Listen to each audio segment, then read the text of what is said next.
I don't hear myself through my headphones. Yes, man. Like, I feel real good about this right now. Pay attention, because you are now listening to Permission to Speak Freely.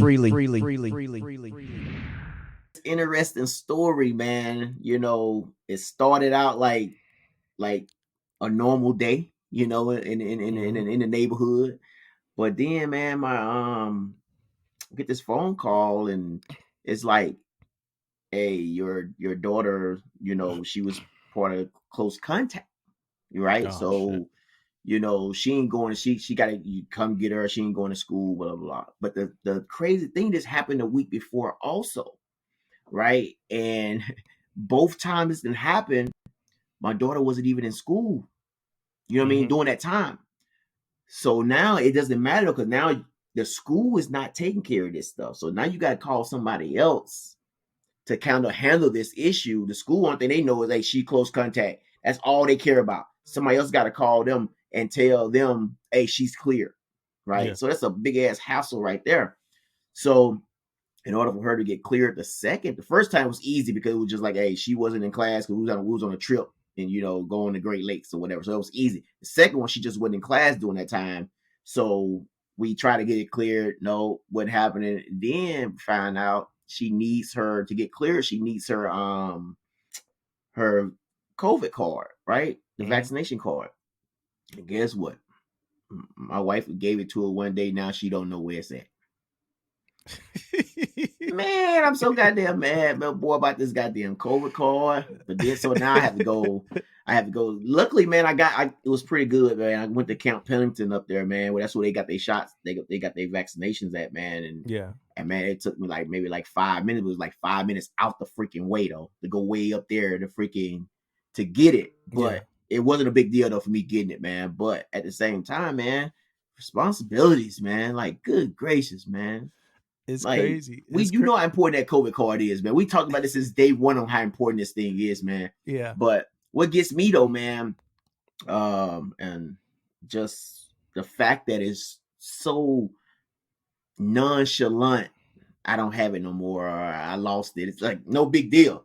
To me, I'm like, what the fuck? You know what I'm saying? What you like? It's real smooth. Like, oh, I don't know where it's at. Like, it's like, man, what that damn card at, man? You know what I'm saying? So it was kind of crazy, man. But that's her, though. My daughter, she always got this little nonchalant, like, it ain't nothing a big deal to her type deal. It's just like, you know, got it, whatever.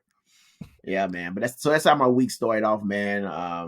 It's crazy though. Like it's crazy that teenagers, you know, they still gonna be teenagers no matter if it's a pandemic, you know, or what. Like teenagers lose things. Like it was used to be, you know, my mom be like, hey, where's that? Like, wear the jacket, that winter coat that I bought you. No, might have left that, you know, boy, my aunt's house. if I was here talking about my freaking daughter, all the nonchalant stuff she do, man. Look, this girl, like, look, she wakes up like late or whatever, right? I'm taking her to school, and we drop her off at a certain point, and I'm telling her, and I already told her a million times, I said, hey, you being late is not gonna hurry me up, right? Yeah, I'm telling you, because you getting up late or whatever, it's not gonna hurry me up. So her bell rings at like 7:30, right? Mm-hmm. So she comes and she running late or whatever. I'm waiting on her, and I'm getting mad because I'm waiting on her already, right? Like let's go type stuff. So she's still there. Now she started like talking to the dog, and I'm like, are you serious?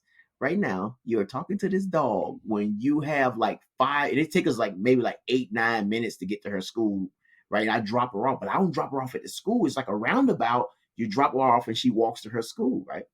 Yeah. So I already told her, hey, I'm not hurrying up or whatever. So I know she's going to be late, right? So I drop her off in a roundabout, because I could have easily went all the way around and got in some kind of line and dropped her off like right at her front door of her school, but I'm not doing that, right? That's not me. Mm-hmm. So I dropped her off at the roundabout. She gets out the car, and I'm watching her, right? Like, and I'm telling her, you know, hey, you gotta hurry up. You already be a few minutes late. Dude, she didn't cross her little arms, and she didn't walked up these stairs. So I'm driving off as I'm watching her, though. You know what I'm saying? Yeah. She didn't walk up the stairs. So this girl ain't got like no fast twitch motion at all, dude. Like walking slow as I don't know what. But again, it goes back to her. dude, she don't move fast for nothing, man. She don't move fast for nothing. Ain't nothing. She's not in a hurry. She's not anything, man. But yeah, man, she's a trip, man. But she's funny as shit, though. That remind me of like Angeline, like her routine to get ready. It don't ever change, man. It don't matter, it don't matter if we was 4 hours ahead of time or we was 2 hours behind on time. Like whatever she was going to do, if she was going to roll her hair, if she was going to do this, if she was going to do this, that, she do the same thing no matter what, man. Her routine does not change, man. Nothing for me this week, man. It ain't been much, man. I've been teleworking. I'm still helping out with Angeline. Catching up, just looking at things with a podcast stuff that we got going on.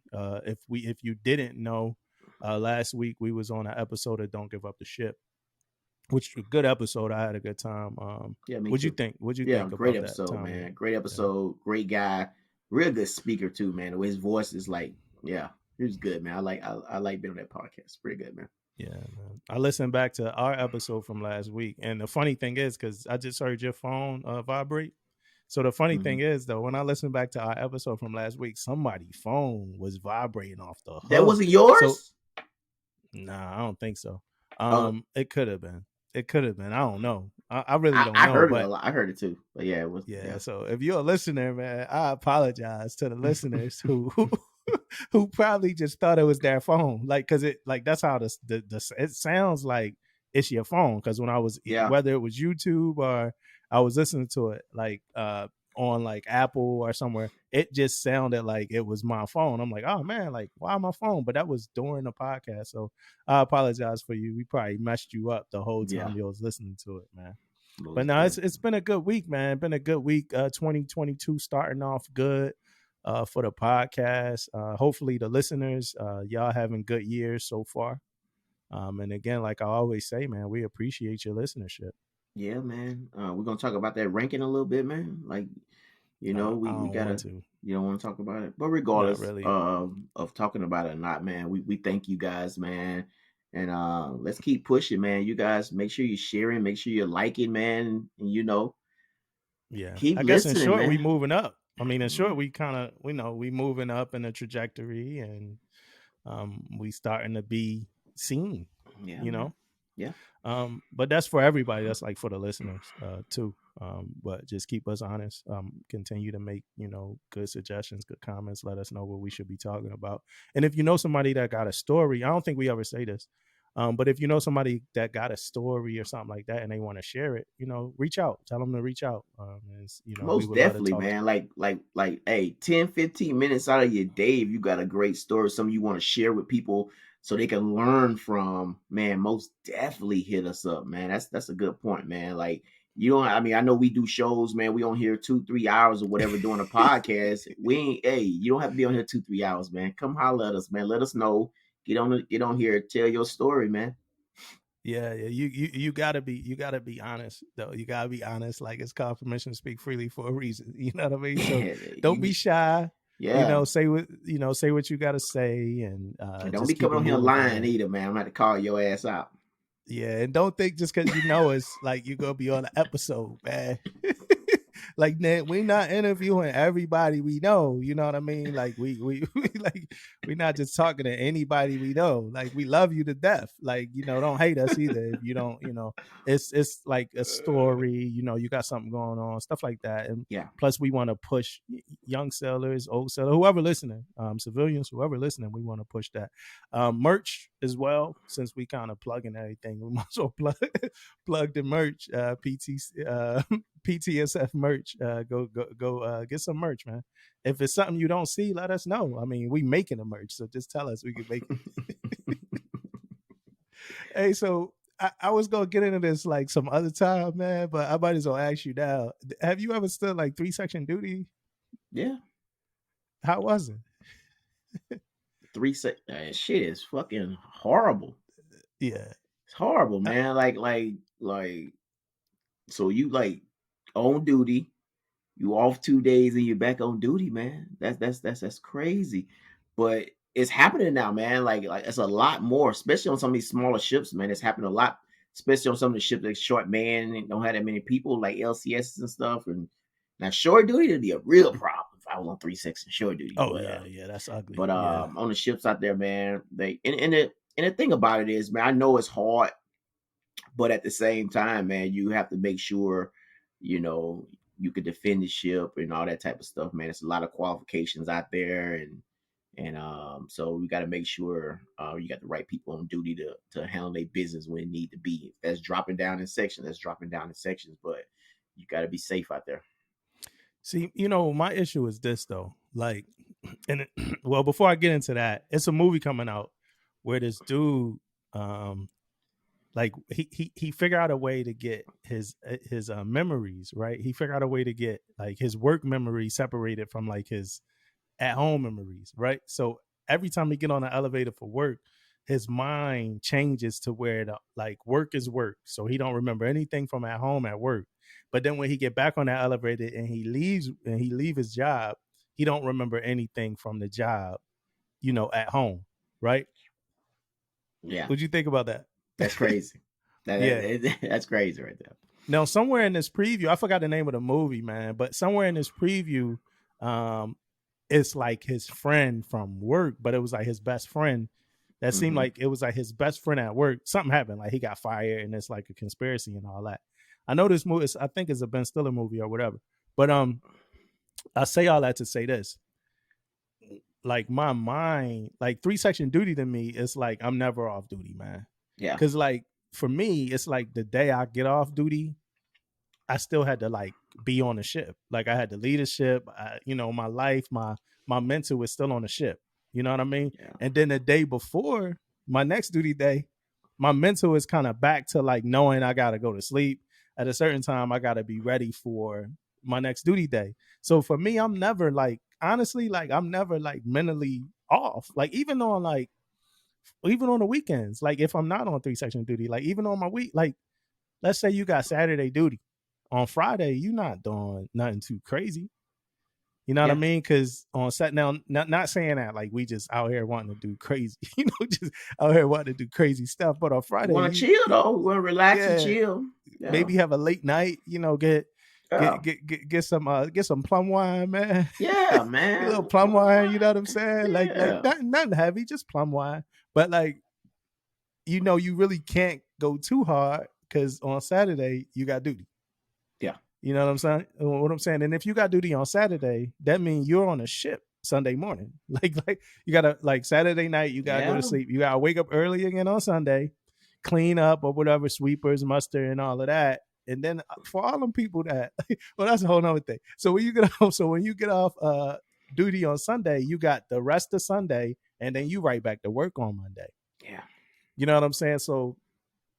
But like 3-section duty is crazy like that though. It's like that time, like times 20, because it's like it's just 3 days, so you're never really off. Yeah, and the thing about it is, in 3-section, you always gonna be on that ship on the weekend. Always. Yeah. If you got it on Friday, I mean, you don't leave that joke to Saturday morning, right? You got it Saturday, you on that Friday, Saturday, and Sunday. You got it Sunday. You know what I mean? It's like. Unless they dog the weekend. Unless they dog it. Like I heard some. I'd never done that before, but I did hear some people trying to do that or whatever. But I don't know if I even like that though.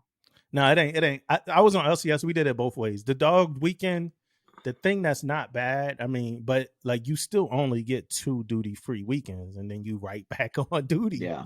So you could have 2 duty weekends in 1 month, depending on how everything roll around that first and that last weekend.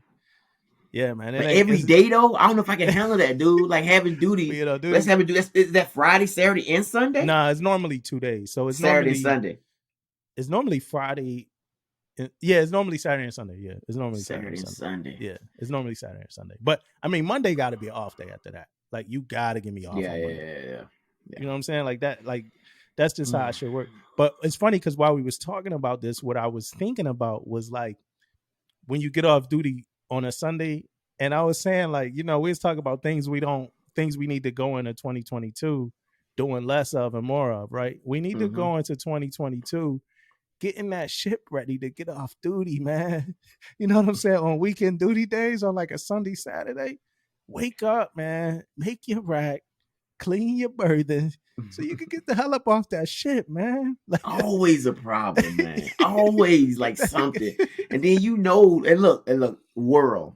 And you guys can hit me up and say whatever you want to say about this, but oncoming duty, you don't have to be an ass all the time, man. You don't have to go crazy. Look, man.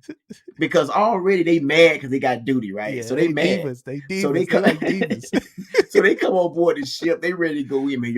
Man, we had like 4 birds not ready. Like, man, get out of here, man. Yeah, they divas. They like divas. Yeah, we ain't, they ain't trying to lift a finger until everything done. Man, get out of here, man. Take this duty, man. Quit bullshit. Like, knowing they about to turn over some bullshit tomorrow. I know. You're about to turn over some bullshit tomorrow, man. Don't let it be in-serve season. Don't let it be in-serve season. Yeah, they said the triad said y'all gotta stay back for like 3 hours, man, to help us clean. Yo, we out, man. Hey, man, stay. I mean, what? Huh? I ain't hear that, man. They didn't get put out to me, man. I'm out of here, man. Need to take care of each other. You hear from CMC at the chief meeting next week, man. Yeah, man. Oh, yeah. CMC bring it up, man. We got duty sections getting out of here, man. We need everybody here swabbing the deck, painting, changing the non-skid. We got in-serving for us. We need to get this non-skid changed today. Yeah, it all be done by time freaking it's time for in-serve shit. Man. Them old section leaders, man, and CDOs, man, they be on us, man, on the weekends, man, trying to hold us back. We trying to get muster reports. Come on, man. We have a muster report issue like every time. Yeah. Somebody, Yeah, somebody late with it. They was asleep. They was on watch or whatever. Yeah. But I mean, it is cool when you get a good CDO. Like as a section leader. Now, I infamously stood section leader one day or whatever like that. And it was, I want to say it was Christmas Eve. Something like that. And we was doing up and overs and all that. And I'm an EM and I didn't know what the hell to do. You know what I'm saying? Because that was some QM stuff too. Yeah. But so I had to call the QM. Shout out to E. But we were doing up and overs. But so I stood section. So I don't know that much, but I do know. I talked to enough section leaders to know that your life, could be completely different depending on which kind of CDO you got. I mean, and that's good or bad. Yeah. So depending on what CDO you got, we know what we got to do on duty, right? We got to show up to muster. Right, we got to show up to whenever other time we muster, whether it be to clean, to drill, or for training or whatever like that. Stand our watch, be on time, do all that, and then show up to muster to get off the ship the next day, sweepers, whatever. But you might get that CDO that go hard, man. You ever had a CDO, like a crazy CDO? Yeah, walking through the P-way, see some shit. Hey, section leader. Hey, hit me up, say, hey, can you come see me right here? Boom. And I go over there, whatever, and he's like one little wrapper or something in the corner. Now we got to clean all the P-ways. Get the section together. Get the section together and make sure it's done, And it's maybe like 1900, and that's 7 p.m. for everybody. But man, hit us up and have us out there cleaning. Everybody trying to hit their racks early. Some people got late watches and stuff, and I got everybody up cleaning, man. Yeah, it is what it is, man. People, we know ahead of time we had to get it done, so it is what it is. Yeah. Shout out to all the duty sections, everybody that's out there standing watch. Whoever listened to us on duty, I'm sure it's probably somebody that just throw us on duty. So we appreciate that. It's Ozark week this week, officially Ozark week this week. Ozark came out, so I'm probably me and Angeline probably gonna binge watch that thing and be done with it. I don't think you caught up on it, so you gotta get caught up. But yeah, it's officially Ozark week. And we got a guest. We got a guest today. Yeah, most definitely. Right. Man, I can't wait. It's gonna be great, man. It's gonna be really, really good, man. Man, I can't wait. You guys don't understand.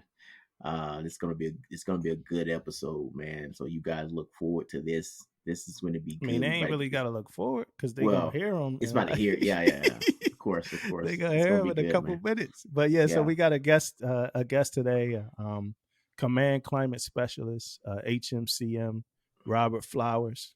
And he could tell you, the rest of his story. But he going to be here talking about we're going to be talking about a lot of stuff, right? Yeah, a lot of stuff, man. A lot of, his job and what he does for the Navy, and he got a very important job. So you guys will hear that in a few minutes. And semios and what I'm kind of a little biased to the semio thing a little bit when it comes to serving. So you guys will hear a little bit of that in a few minutes. Cause I got some questions for him. I know Damo got questions for him. So yeah, man, we're gonna have some fun. Yeah, this gonna be like our after school special. If you never heard an after school special from PTSF, this gonna be it, man. It's gonna be straight up some education, some training, some education. Oh yeah, most definitely. So I mean, we're not gonna take too much more of your time, man. Let's get into this interview. Rob, so we kind of did a soft introduction of you before we got on with you, but I want you to introduce yourself so that people know who you are and know exactly what a CCS is. Okay. All right. Master Chief Rob Flowers, HMCM type, Force Command Specialist, Force Command Climate Specialist with ComNav SurfPack. So I take care of all the EO, sexual harassment prevention and response, discrimination, harassment, bullying, stalking for the Surface Force. All the ships in SurfPack, all the ISIC subordinate commands. I do every aspect of DOX compliance, every equal opportunity sexual harassment, bullying case. That investigation hits my desk.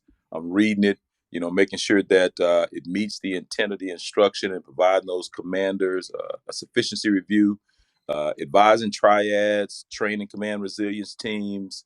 It's a big scope, when we talk about the role of a command climate specialist. Command climate specialist, they maintain the culture and the climate of an organization. You have your semio managers who go to school, for those 5 days. Your CCSs go to school for 15 weeks, 14 weeks, 15 weeks down in Patrick Air Force Base, Cocoa Beach, Florida, where you learn about a lot of different things when we talk culture and climate, but most importantly, you learn about self. I find that a lot of my problems in organizations, result from lack of self-awareness. You have to know who you are, before you can, get out in front of sailors and lead sailors. And one thing about that school with CCS school is they bring out all your bias, prejudice, unconscious bias, microaggressions, anything that's in your bag per se. You need to be fully aware of it before you go out and try to, lead an organization or manage the culture and climate of an organization. Yeah. So do they like test you kind of like? So when I was in semio school, they wanted us to come back with like something we might have observed that might have been like prejudice throughout the week. Like, so every day it was like, hey, check out. So for instance, like I want to say that Black Panther had just came out or something like that, the movie, and it was like some people in, I think, China or Japan who had watched it, a YouTube video, and some people was saying things like, "Yo, I never looked at Black people like they were attractive ever before, but some of the people in this movie was attractive," or it was just a lot of different like stereotypes that I observed just from watching that. And like, so we had to come back to semio school the next day and like talk about that or whatever. So I was wondering if they did that at CCS school too. It was called observations. Okay. Well, they do. You do have 3 written tests, but my ASVAB was low. If I can pass them, you can pass them too. But the most important part is when we get into we break up into small groups. So you may have groups of 10 to 12, all services: Marine, Army, Coast Guard, Space Force, Air Force, and Navy. And so they mix us all up, and they have a that one-sided glass. Like if you watch Law and Order, and they're behind the glass talking, and you see the guy in the interrogation room. It's the same setup, and so the instructor or the facilitator is in there asking questions while you got the other instructors in there looking, for our nonverbals. So, one particular was a question that was asked, what do you think about women in combat? And we had Army Rangers in the class. And when they asked that question, I'm sitting across, and you could see their nonverbals like, these dudes are ready to self-destruct. Like, and the facilitator keyed in on me. Sorry, first class. I'm looking at you. You're turning red. What are your thoughts about women in combat? And his bias came out. It was, well, they can't carry a man down the battlefield. Can a 30-pound woman fireman carry me, when bullets are going down range? And so what they did was identify that person's bias. I mean, that person, that's his belief. You can have your belief, but your misogyny or your I don't want to say sexist, but it was misogynistic to a degree, can't impede a soldier walking into your office saying, hey, I'm being discriminated against in my unit, combat engineers or whatever, because that's your mindset. So you have to be able to check your bias and prejudice in order to assist those that you're working with. Okay. And you have leaders in the Navy who say, well, I'm not biased, I'm not prejudiced, I don't see color, but they're telling a damn lie. I mean, that's just the bottom line. Human nature. Human nature, right? Human nature. Every person has some degree of bias and prejudice, but for us to be successful, you have to be able to check it at the door. And I've had, like I said, a million occurrences where I've fully witnessed it full on. Just people unable to check their bias and prejudice, and they bring it into the workplace and they spew it on the department or the division, and they cause that work environment to be hostile. I have one most recently where I had to shut down a senior enlisted guy, made the comment, why is the Navy naming warships after gay men? We had the USNS Harvey Milk, and Harvey Milk, sir. Harvey Milk, did a lot of things for, gay LGBTQ community, things like that. And so this person is an important person, in the fabric of America, in the fabric of, his time served in the Navy. But when that person can't check his bias or prejudice and makes the comment, why are we naming ships after gay men? It was the same thing that I heard years ago, with the Gabby Giffords, why are we naming the ship after her? What has she done? But at the end of the day, if your mindset is professional and you're focused on the mission, taking care of your people, then you don't have time to let your stuff ooze into the work center where you're impacting the workspace. So I apologize for running at the mouth, but it's no, that's good stuff. It is what it is, and I see it all the time, But the Navy harvests talent from every single walk of life, every single walk of life, the best talent from every single walk of life. So in your work center, you're going to have Black, gay, Muslim, straight, everything. You're going to have everything. And we can't, let how we were socialized coming up, impact what goes on in the work center. And it's happening. Like I said, we got the sexual predators in this Navy. We have the racists. We have the misogynists. We have the religious fanatics, who believe that, if you're not a Christian, then, you're going to hell, and they're on the mess decks, in those, telling these sailors that, you're going to hell because you're fornicating. That's not a good look with, you're on the mess decks with the guys playing dominoes. Just we just have to make sure that we in the mess, or in the wardroom or the FCPOA, we're checking those folks who are out of line, and it's not go along to get along. Peer correction is probably some of the hardest things that leaders have to do, but it needs to be done. Otherwise, I wouldn't have a million cases on my desk, for sexual harassment, discrimination, harassment, for things that probably could have been corrected if somebody would have checked that chief or that officer or that first class petty officer. So, and all the way down, it was all no rankings when we talk these. I have a big problem with that right there, man. If I'm hearing a command senior enlisted come out and say that, like, in front of people, I'm losing a little bit for you, right? I'm losing a little bit. But the same thing in the school, though, in your CCS school, if I'm hearing this ranger say that, now as a leader there, I'm thinking, man, do I want to put this guy in the fleet? Do I want to put this guy out there? You know what I mean? Because that can come back easily, man. Like something trigger that, you know what I mean? Be like, he may use that out there. You have to be able to control yourself, you know what I mean, when it comes to it. Like you said, it's human nature, right?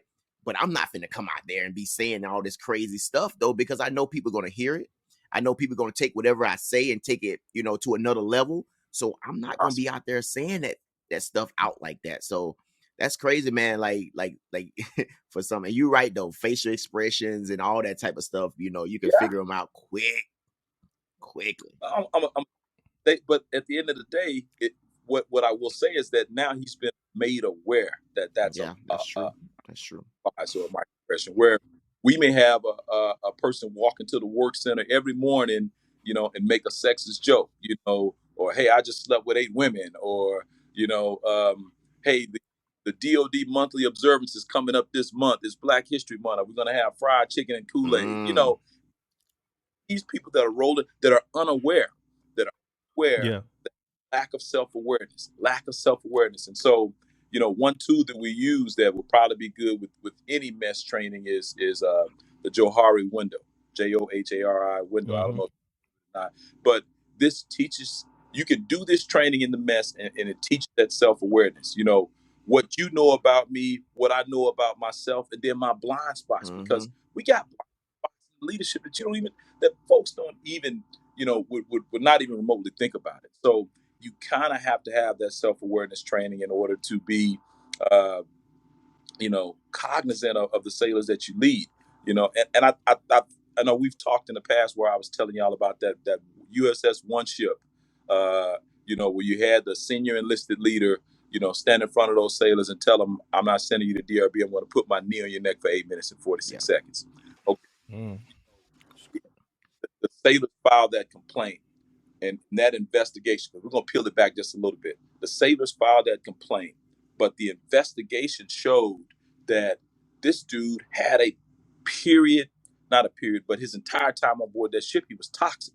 And so when I say that toxicity from your senior enlisted leaders will trickle down, it completely trickled down because, you know, it got to a point where, you know, the sailors were picking up on his behaviors. Like his comments were, oh, she failed you on your spot check. Yeah, she's a bitch. That's why she did that. Or, oh, you know, supply doesn't have this. Yeah, the bitches in there, they do this and that. And so the crazy part about it is his LPO was a female. And she went to him. She said, you know, senior, hey, can you stop using the word bitch to denigrate, you know, the women in the department? And the junior sailors began picking it up. So yeah, the junior sailor rolled back in the shop. Yeah, senior, I failed my spot check because she's a bitch, you know. And the first class had to endure that. I mean, and so it got so bad that we're supposed to train junior officers. And so this ensign, you know, JG is like, okay, I guess this is the way the Navy works. I don't know no different. I mean, and so we raised junior sailors, we raised JOs in a toxic culture where that 26-year leader who lacked self-awareness was instilled, you know, mantra onto a division, and it was terrible, you know. And then they even went back to his Facebook post, you know, because if you really want to find a paper trail, go look on somebody's Facebook page, you know, during the George Floyd riots, where he was on there saying, I would plow through the protesters. I'm going to get in my car and mow down all the protesters here in San Diego. You know, it was just bad. And so, but that's what we have here in this Navy, is that we have leaders who lack self-awareness. And you say, how did he make it through the Navy, you know, 26 years and nobody ever caught this, you know? And it's simply because tolerance has been instilled on it. You take it as long as you can till that person transfers, or you take it, you know, until you rank up, and then you be able to tell them off, or whatever the case may be. But we promote subject matter experts in the Navy. Sometimes we don't promote the best leaders, you know, and that's just, you know, you could turn that wrench good. You could, you know, launch the aircraft, but a lot of them can lead ants to a chocolate cake, you know, and that's the sad part about it, you know. And like I said, when you don't understand human capital and leading people and taking care of people, then you have these hostile work environments. You have these, you know, rampant suicidal ideations that are going on right now in the fleet. You know, Damon can look at the SEO report every morning, you know. For the entire surface force, we see suicidal ideations, and that's the main thing when we talk culture of excellence. You know, addressing destructive behaviors, putting primary prevention into place. You know, building resilient sailors. But then on the other spectrum, it's, you know, weed out, you know, the toxic leaders who believe that toxic leadership is the right way to go. And you know, I'm gonna throw a quick plug. Let me throw a quick plug in for that right there. Like, I mean, I'm gonna talk about the mess when I say this. They have to be checked at the door, right? If we don't check them at the door, this is what happens, and this is how I keep going and going and going. And it's a way to do it. I'm not saying you go in the mess and you go in on him in front of everybody, him or her in front of everybody. That's not how it works. You can pull them to the side. You can have it go in your own little space, whatever the case may be, however you need to do it. But they have to be checked. Because if it don't, it's going to run rapid on the ship. And guess who looks bad at the end of the day? The mess. The entire mess, or entire wardroom, entire whoever. Right. So that's one thing I want to plug in real quick. All the leaders out there in the mess and to the wardroom, to everywhere, you have to check that. You can't turn a blind eye to stuff like that because it get worse every day. Yep. And if you don't address it, like I said, it will fester. And when I say it takes years, and people may not believe it. You may think that when you get a new CO on board, things change magically, or you get a new CMC. But if the culture of an organization is toxic, it takes years to turn that organization around, because the people have been, it's festered in that organization. And I tell you, with that senior chief, I had a CCS on board that ship, and the CCS was like, he never gave me any indication that he would do or say things like that. Well, most sexual predators ain't going to show you that they're sexual predators. Most racists, if the position is compromised for them, they're not going to. If most folks will operate under covert circumstances instead of being overt with their racism, if they're racist or sexist, they're going to be covert about it until that situation arises where they can be overt on a Facebook page or under the guise of joking. How do you joke on a U.S. naval warship where you feel it's funny to hang a noose? I mean, a noose on a warship in 2021. Where does that happen? I mean, you're not going to go to Microsoft and not going to find a noose hanging somewhere in a workspace at Microsoft. Then how do you have it on a naval ship? What would make a person think that it's okay to have a noose and hang it from a rack? I've had cases where sailors say one sailor A tells sailor B, yeah, we're gonna have a hanging party tonight. We're just waiting on you to show up. If you grew up in the South, I grew up from Arkansas. So you think about the lynchings and Arkansas headquarters of the KKK. I mean, I think of all these things, when I hear stuff like this, and when I saw the noose, that hit the Navy Times, I'm just like, we're in 2021. I mean, it's not 1950.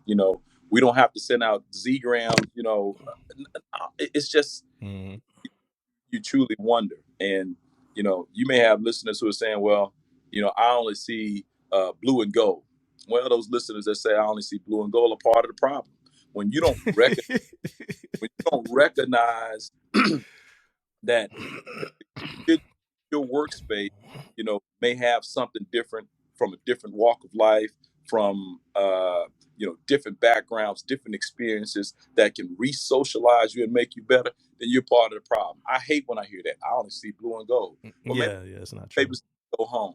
And I had a officer stand in front of a diversity event and say that, we had the entire command in the base theater.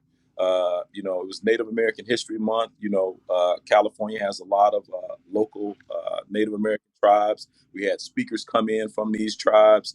And, before you kick off any diversity event, the commanding officer should speak, and, here we get, I don't see anything but blue and gold. And the lady from the tribe, she's looking at me like, and I'm like, I'll address it. You can't, because you can't address it right there on the spot in front of 11. So you got to eat it. But, as I'm escorting her off the base, she's like, why would he say such a thing? Our Native American history is deep and rich. And I had to go back and say, hey, sir, these are the type of remarks that can't be made. We have to take this time to embrace our differences. Our differences are what makes us great. And a lot of times that was unintentional, but when you hear the terms intent, impact, that was the perfect example. His intent may have not have been to go say, yeah, I don't care that you're, Native American, gay, Muslim, but the impact received by those in the crowd was like, damn, so why are we even here then if all you see is blue and gold? But you just have to be more cognizant that blue and gold. No, don't say that.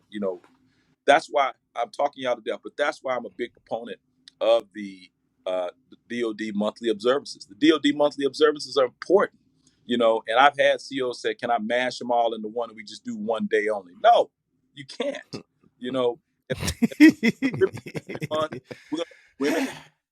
If days of remembrance and the Holocaust. Now we're not mashing that up with Hispanic Heritage Month. No, the DoD monthly observances are the perfect opportunity for those leaders to get out there and re-socialize those who were brought up in certain communities where mama told me one thing, daddy told me one thing, granddad told me one thing, my neighborhood said we feel this way about it. And you get them into a setting where there's understanding, education, re-socialization, and that's the importance of those events. Those events ain't to poke nobody in the eye, but these are the opportunities. This is a perfect opportunity to re-socialize, educate, because you may have Rob Flowers from Little Rock, Arkansas, who's neighborhood feels that all gay men are weak and whatever we may feel. And so I'm going to come into this Navy with that mindset until you do that monthly observance and educate me, or to you as the chief educate me that hey, your line of thinking is way out of line. This is about respect. And so that's the importance of those. That's one key proponent when we talk about the importance of those monthly observances. And so the ships, the commands, you should be celebrating these observances, and if you do it for one, do it for all. You can't go grand, for Black History Month, and then on the tail end for Native American History Month, you just put a pamphlet up or a post up and that's it. No, you show consistency across the board because, like I said, we're all one Navy. And I apologize getting off track, but I mean, these are some important things that we need to know about and we need to be taking full advantage of, in the Navy. So. That's good stuff, man. Let's I do want to slide back real quick 2 steps, because I didn't know what a CCS was until I became a semio, right? So that means I was on a small boy, my entire pretty much forever. I never was on a big deck where it was like a CCS. So I didn't know what a CCS was until I became a semio. So now I'm thinking about that E5, that's hearing you talk and hearing how important all this stuff is, and heard you say what a CCS was, but for like that, 4-year E5 or something like that, what does that mean to me if I'm on a ship? What does that CCS role mean to me if I'm on a ship? That for that E4 and E5, that role is simply to make sure that we're managing the climate, managing the culture. That E4 E5, that time when I was on Macon Island, sometimes that E4 E5 didn't feel comfortable talking to the semio manager. And so they would come and they would sit down and talk to me, and I would go handle the situation. And it's more difficult because on our destroyers we don't have a CCS. That destroyer sailor may never come in contact with a CCS because you got the destroyer, the Desron, and you won't see the CCS until you get to the TICOM, or unless that destroyer is attached to a strike group where you have a strike group CCS, you will probably never encounter a CCS.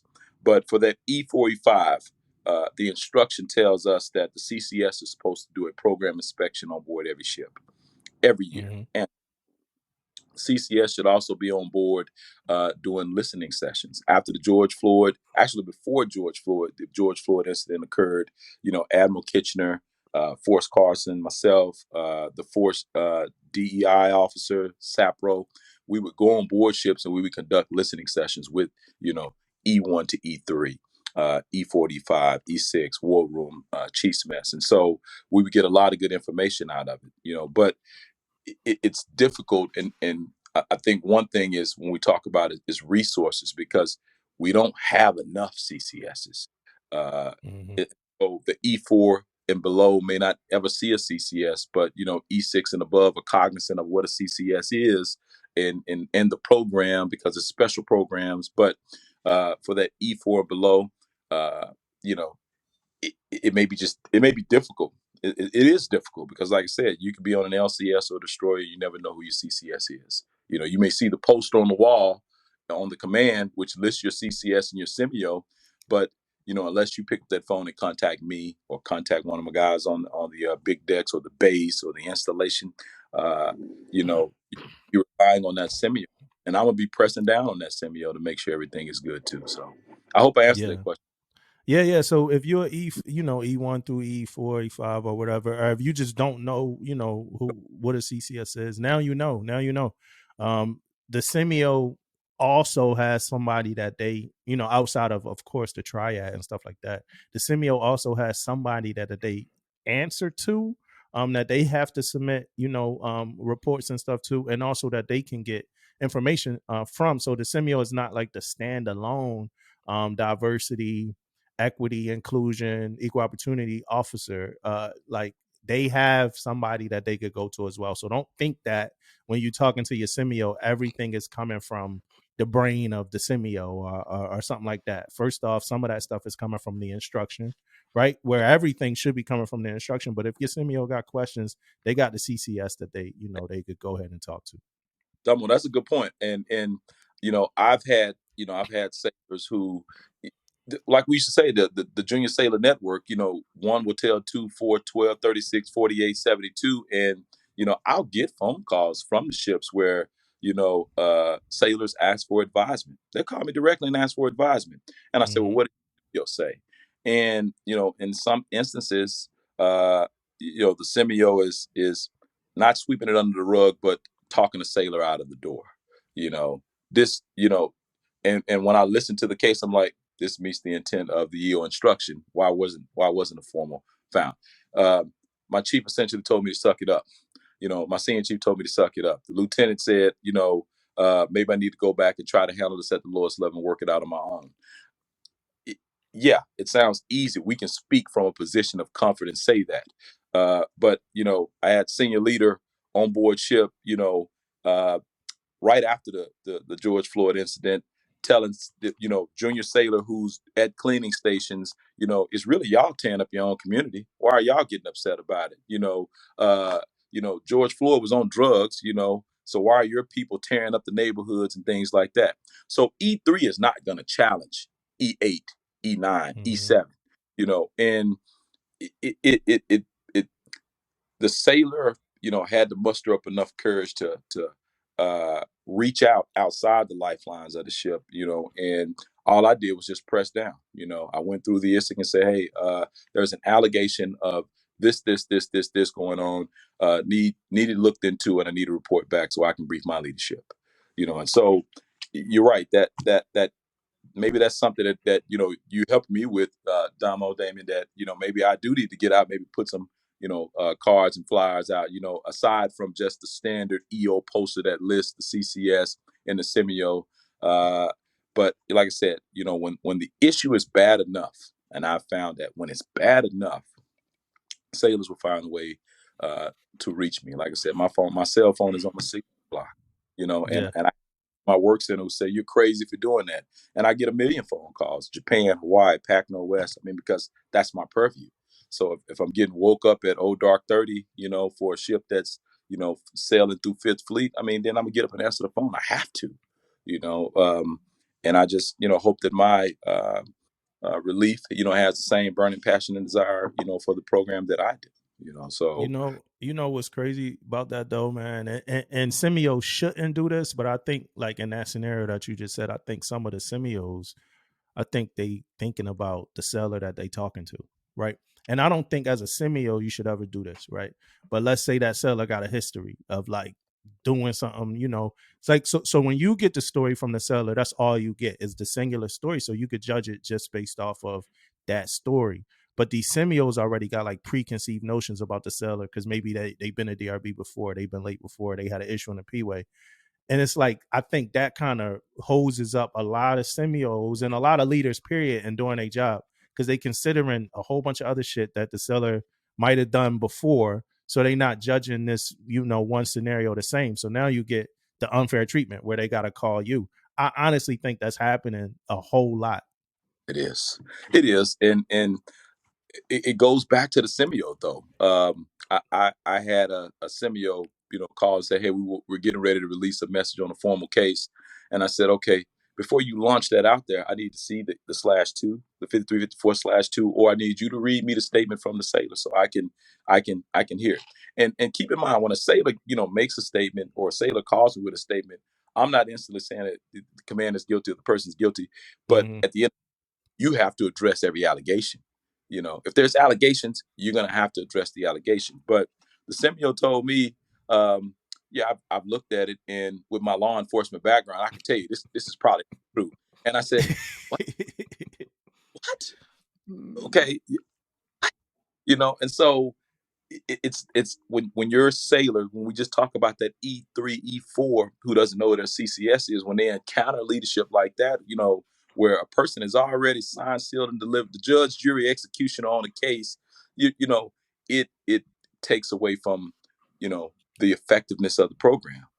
When I got a semio who cannot remain neutral, through a process, it takes away from the program.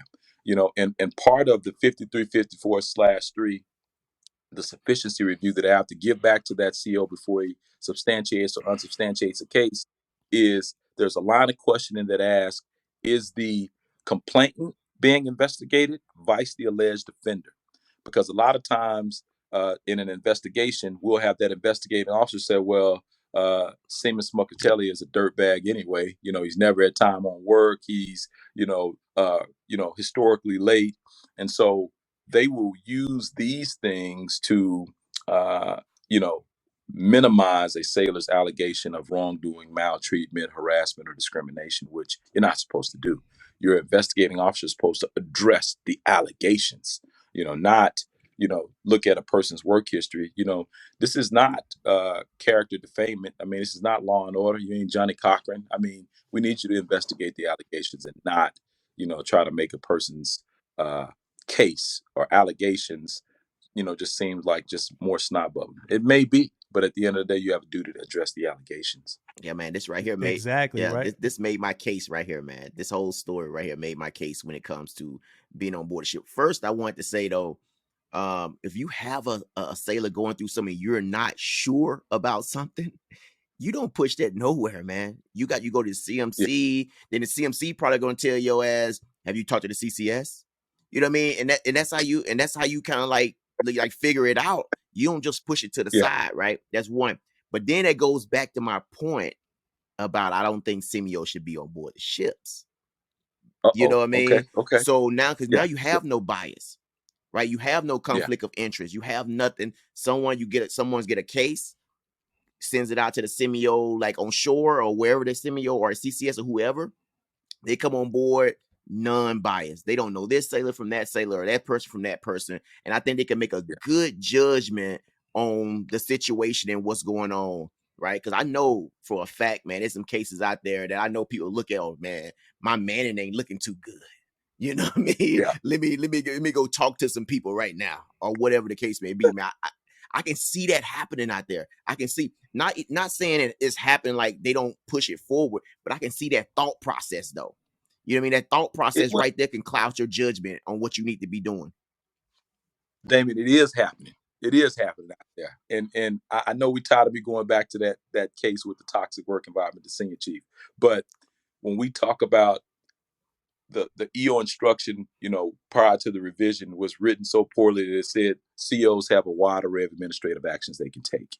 So in that particular case with the knee on the neck, the CO awarded a letter of instruction. I mean, I've been in the Navy 25 years. I know if you give me a letter of instruction, I'm gonna ball it up and I'm gonna shoot it in the trash like a jump shot. It don't go on your it don't go on your service record. It probably don't even go on your eval. And so the failure behind it is they're looking at Manning. I got a guy who's a good operator, but he's a misogynist, racist, religious fanatic, who's tearing down his people on a daily basis. But he's a good operator, and so when you don't bring the pain, what happens is said senior chief leaves the ship, PCSs, and now is at another command standing in front of sailors still. So that's what happened. And so you got a LOI. An investigation showed how toxic a hostile work environment, how you are failing to lead effectively with junior sailors, how you are failing to mold, mentor, guide junior officers. You make a racist comment in front of a division. You get the LOI, and on your hail and bail speech, you make it a point to say, oh, that EO thing, nothing happened. And you PCS off to your next duty station. This dirtbag is still in the Navy. EO fully accountable. And that's what it is. People are thinking Manning. Hell, I'm hurting for Manning. I mean, I had pneumonia last week. I thought I was going to the upper room. And I mean, all I could say was, well, shit, you'll get your report when I get back. But Manning is Manning, and then operators. You're a good operator. You're a good, ABF, or you're a good HMCM. And that weighs in these, commanders' decisions when they were trying to enact punishment. You can't tell me that after an investigation comes forward and brings to you all these miscues and toxic behaviors, that you don't want to get rid of a person because this person is not good for our organization. But no, you can continue it on. And that's one good thing about the instruction, the new instruction, or the revision to the instruction. I know we're going to get there, but now, substantiated cases, go on your record, or go on your eval. You can put substantiated cases in there with the new instruction. They say it says in black and white, substantiated cases placed in the eval and service record. And that's important because, you've had folks who had sexual harassment complaints. One case a couple years ago, and if I'm taking up time, y'all keep me honest, but the vice CNO came probably about three and a half, almost 4 years ago. The vice CNO was here, and the vice CNO throws a grenade out there. Hey, if there's anything that you wanted to ask that you didn't ask, come see me afterwards. And so you had junior sailor go down, and she says, on my ship, I filed a sexual harassment complaint, and I ain't heard nothing about it, and it's been 7 months. Oh. It went DEFCON 4, all the way up to OpNav was calling, PAC Fleet is calling. My boss was like, hey, find out what's going on with the case. The case was, already adjudicated by the commanding officer. The sailor appealed, but it was stuck in the, it gets, all paperwork gets stuck somewhere, and so the vice CNO's office wanted a briefing on this case. They wanted a briefing on the member, and turns out it was a chief petty officer who had a history. They were able to go back and find out that on his previous ships, he was sexually harassing sailors. And when I say sexual predator, this chief knew that, okay, if I catch female sailor E1, E2 by themselves and do what I do, it's their word versus my word. And 9 times out of 10, leadership is going to say, well, the chief has no reason to do it, or he's not that type of guy. You don't know if this person is a serial killer or not. I mean, Dexter, nobody know Dexter was a serial killer. Yeah. So, once this was opened back up and they looked at it again, additional female sailors came forward and said, yes, he did this to me too. He made sure we were one-on-one alone, and he would touch or make lewd gestures, or unzip his pants, and it's just a lot, and it's not just male on female. So I don't want you listeners to think I have cases where it's female on male, or female on female, or male on male, and so like I said, a sexual predator is not relegated to just being a male. I mean, every shape, form in this Navy. So, but yeah, that's why I'm glad that we're changing it up to whereas we can begin to track. So you'll know that, okay, when Joe Dirtbag shows up to your command, he's been, and I get it. It's not a zero defect Navy. I get it. Okay, but in some instances, you don't turn a blind eye to sexual harassment. You don't turn a blind eye to bullying, hazing, stalking, which is in the new instruction too. So things that we don't turn a blind eye to. Yeah. So one of the things, just on the other hand of that conversation we were just having earlier, one of the things that I remember was a sailor, got in trouble and was going through the NJP process. And as they were going through the NJP process, I'm going to make up a term that I really don't like the term, but I'm going to make it up right now. But they did something, quote unquote, pulled the semio card, right? Okay. So they mid process, they filed a complaint. And I remember, me at Semio, it was people like, hey, can you even honor this? I'm like, yeah, it's a legitimate, I even went black and white, and it says that you honor a complaint, whether it be whether the person be going through disciplinary process right now, NJP process right now or not. A complaint is a complaint, and you still honor it, because right. I want to make that clear for like semios and chiefs and chains of commands that like this person can make a complaint no matter what. They could be going to captain's match tomorrow and they can make a complaint, because that's like one of the things that I want us to talk about a little bit later. But that process sometimes I think is not honored, like the semio complaint process, because I think chains of commands, they want to do their own disciplinary process for like the sellers.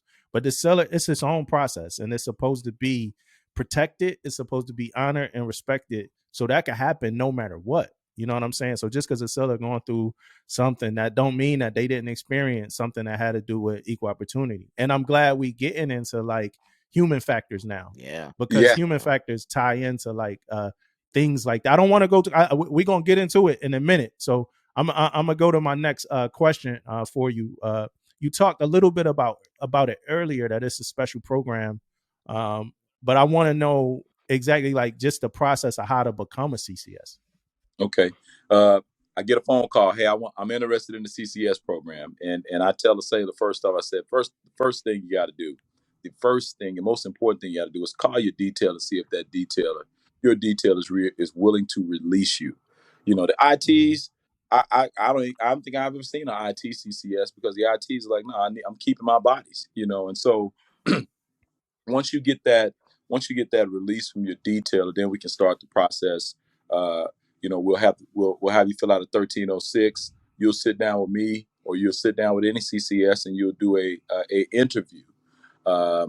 And it's probably 25 questions why you want to be a CCS. What do you think about this? What do you do? And I'm going to screen you good. I have to because I don't know if riffraff is the right word, but I mean, I've had some folks slip through the crack. Who you are right now is who you'll be when you come in the program. So if you're a motivated hard charger, that's who you'll be when you come into the program. If you're a no load, that's who you'll be when you come into the program. I got no loads who've been relieved and out driving buses, in the FDNF because they saw no use for the CCS, which was a detriment to the program. So I'm screening hard.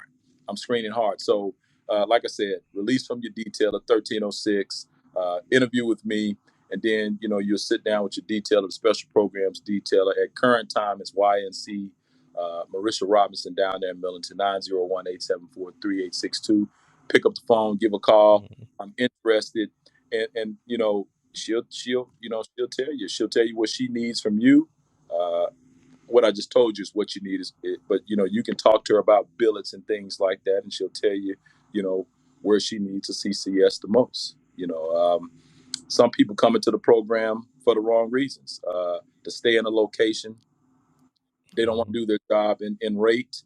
They see that, the CCS billets are shore intensive billets, outside of the LHA, LHD aircraft carriers. There's no sea duty billets for the CCS. So a lot of folks come into the program for the wrong reasons. So, and that's why I kind of screen hard now. I mean, because I've had a couple sailors slip in and serve no benefit to me. They were a detriment to me. I have ARGs that were pushing over the horizon without a CCS. And, as an ARG CCS, you're taking care of, the LSD, the LPD, the LHA, the MU that's on board, the HSM, the ACU, TAC run, all that falls under your purview. And if you're that no load, no, I don't need it. I need you to be serious about the program, maintaining, managing culture, and advising those commanders on the right moves to make on a day-to-day basis. Yeah. Okay. So, Damon, you got a question? No. Go ahead, man. So, one of the things I like to do is when I talk to people that I know, like talk about the same thing, like all the time, like a million, like for instance, my wife, when she went to the hospital, her doctor, her surgeon, I know her surgeon gives like the same speech to every patient, had the same conversation with every patient. But I like to evaluate those conversations. Like, is it the same amount of passion as like it was the first time? Like, does this feel like the first conversation? Does this surgeon feel like she's like Like, does my wife feel like this person really, like, because her surgeon, like, she says, like, I love you and everything. So it's like, yo, does my wife really feel like she loves her? And she did. Like, this doctor, man, she was like the chief of staff over there. And she was like, I never experienced like a hospital experience like this, like with this doctor, right? Like, she was super impressive. Like, I wish that I was hurt, you know what I'm saying? So she could like do some surgery on me somewhere, right? Yeah. But I say that to say that my first time meeting you, it was in Semio school. I was in Semio school. You came in and you gave what I would call like the spiel that you would give to the class. But the way you gave it, it was like passion in there. It really felt sincere, and it made me leave there like thinking like, yo, if I need something, I could definitely call Master Chief, right? So my question for you is, I see that passion and we hear that passion. So it's like, what made you want to become a CCS? I've always, throughout my career, I've dealt with a lot of toxic leadership. I've dealt with it all the way up, even as a senior chief. Like I said, I've dealt with what I perceived as toxic leadership, and you know, I grew up. I'm not your traditional sailor. My background is Fleet Marine Force, so I grew up on that FMF side of the house where I saw a lot of leadership. The Marine Corps is good with discipline. Love the discipline, love the covenant alignment, but it can be toxic, and then you come over to the Navy side of the house and you see things like, okay, this is this is a toxic experience for me. And so I don't want to say I just wanted to be a crime fighter, but at the end of the day, I know what it feels like to be on the receiving end of toxic, hostile leadership, or leadership that that impacts your career, keeps you up at night. I've had those instances throughout my 25-year career. I have. And, when I was up on the CCS program, I'm like, okay, this is a good program for me. And then the added benefit of it is, okay, I get to go on a different platform. I get to go on a ship. Before I touched that ship, I had been in the Navy almost 21 years, and so the added benefit behind it was, you get to get a different platform. You get to go out and be an advocate for sailors without a voice, and that's just the thing for me. I mean, I'm not I ain't a freedom fighter or nothing. Like, I don't want to say it like that. But at the end of the day, I just have a place in my heart for people who don't have a voice, who are being abused, mistreated, and feel like there's no way out. And if every leader thought that way or felt that way, we probably wouldn't need a culture of excellence. We probably wouldn't need, we probably wouldn't have to, you know, wonder why every sailor desires to go see a mental health provider. That's just my thing. I mean, if you're legitimately there for the best interest of your sailors, I think that, the tide would change. But since so many of us were brought up in a toxic culture, you live what you learn. And so we think that since we were brought up in toxicity, then that's what is going to help this group of sailors. I'm Gen X. I was raised by boomers, and they didn't care. Mm-hmm. Fly clean the motherfucking smoke deck. And I ain't asked no questions. I went out and cleaned it, even though I don't smoke. Hock and spit and cigarette butts there. I didn't do, I mean, because it was toxic, but you have four generations of sailors in the workplace. You got the Gen X, you got the millennials, you got the Gen Z, you got the boomers who are on their way out, tailing off, real quick. And so what worked for me is not going to work for Gen Z, and so we just have to be mindful. Yeah, we talk about resiliency, build resilient sailors. Yeah, we had to be tough because there was no other option. There was no other option. But I'm rambling a little bit, and y'all gonna have to come up with a code signal if I start rambling. But I just think the bottom line is leadership, taking care of your people. You ain't got to tuck your people in and put a mint on their pillow at night, but you do have to show genuine concern. You do have to make sure that the work environment is positive. You don't come in and throw the phone at the wall and kick the chairs and just humiliate people. I mean, at the bottom line, this is somebody's wife, husband, son, daughter.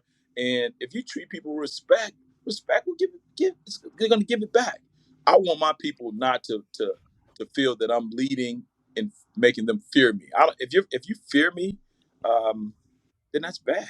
That's bad. If your leadership style is to make the people that are subordinate to you, not subordinate, the people that work with you or work for you, feel, fear, then that's just not it. You don't know how to lead. And it's crazy. It's crazy you say that, because I got like this rule, man. I don't know if I ever said it on this podcast, but I got like a personal rule where I don't call like sellers like in my divisions and stuff like that at home with problems. I don't call them at home like, yo, I'm senior chief and I'm calling you at home. You sitting with your wife, or a woman might be sitting with her husband, and I'm like, hey, how come you ain't get this? No, I might text them or something like that. Hey, when you get a moment, give me a call or something we need to talk about. But for the most part, it could wait. Like I've never really had to do that. It could wait till after the weekend if it's very important, like I said, but I just don't like invading somebody's like personal life and like trying to be their senior chief and shoot them out. If it's something normal, like a regular phone call, like, hey, on Monday we got this or that, but I'm not calling you asking you why you left the workspace dirty. You know what I mean? Like, you at home and I'm like, hey, why you leave the workspace dirty? You know what I mean? So I'm glad you said that. You know what I mean?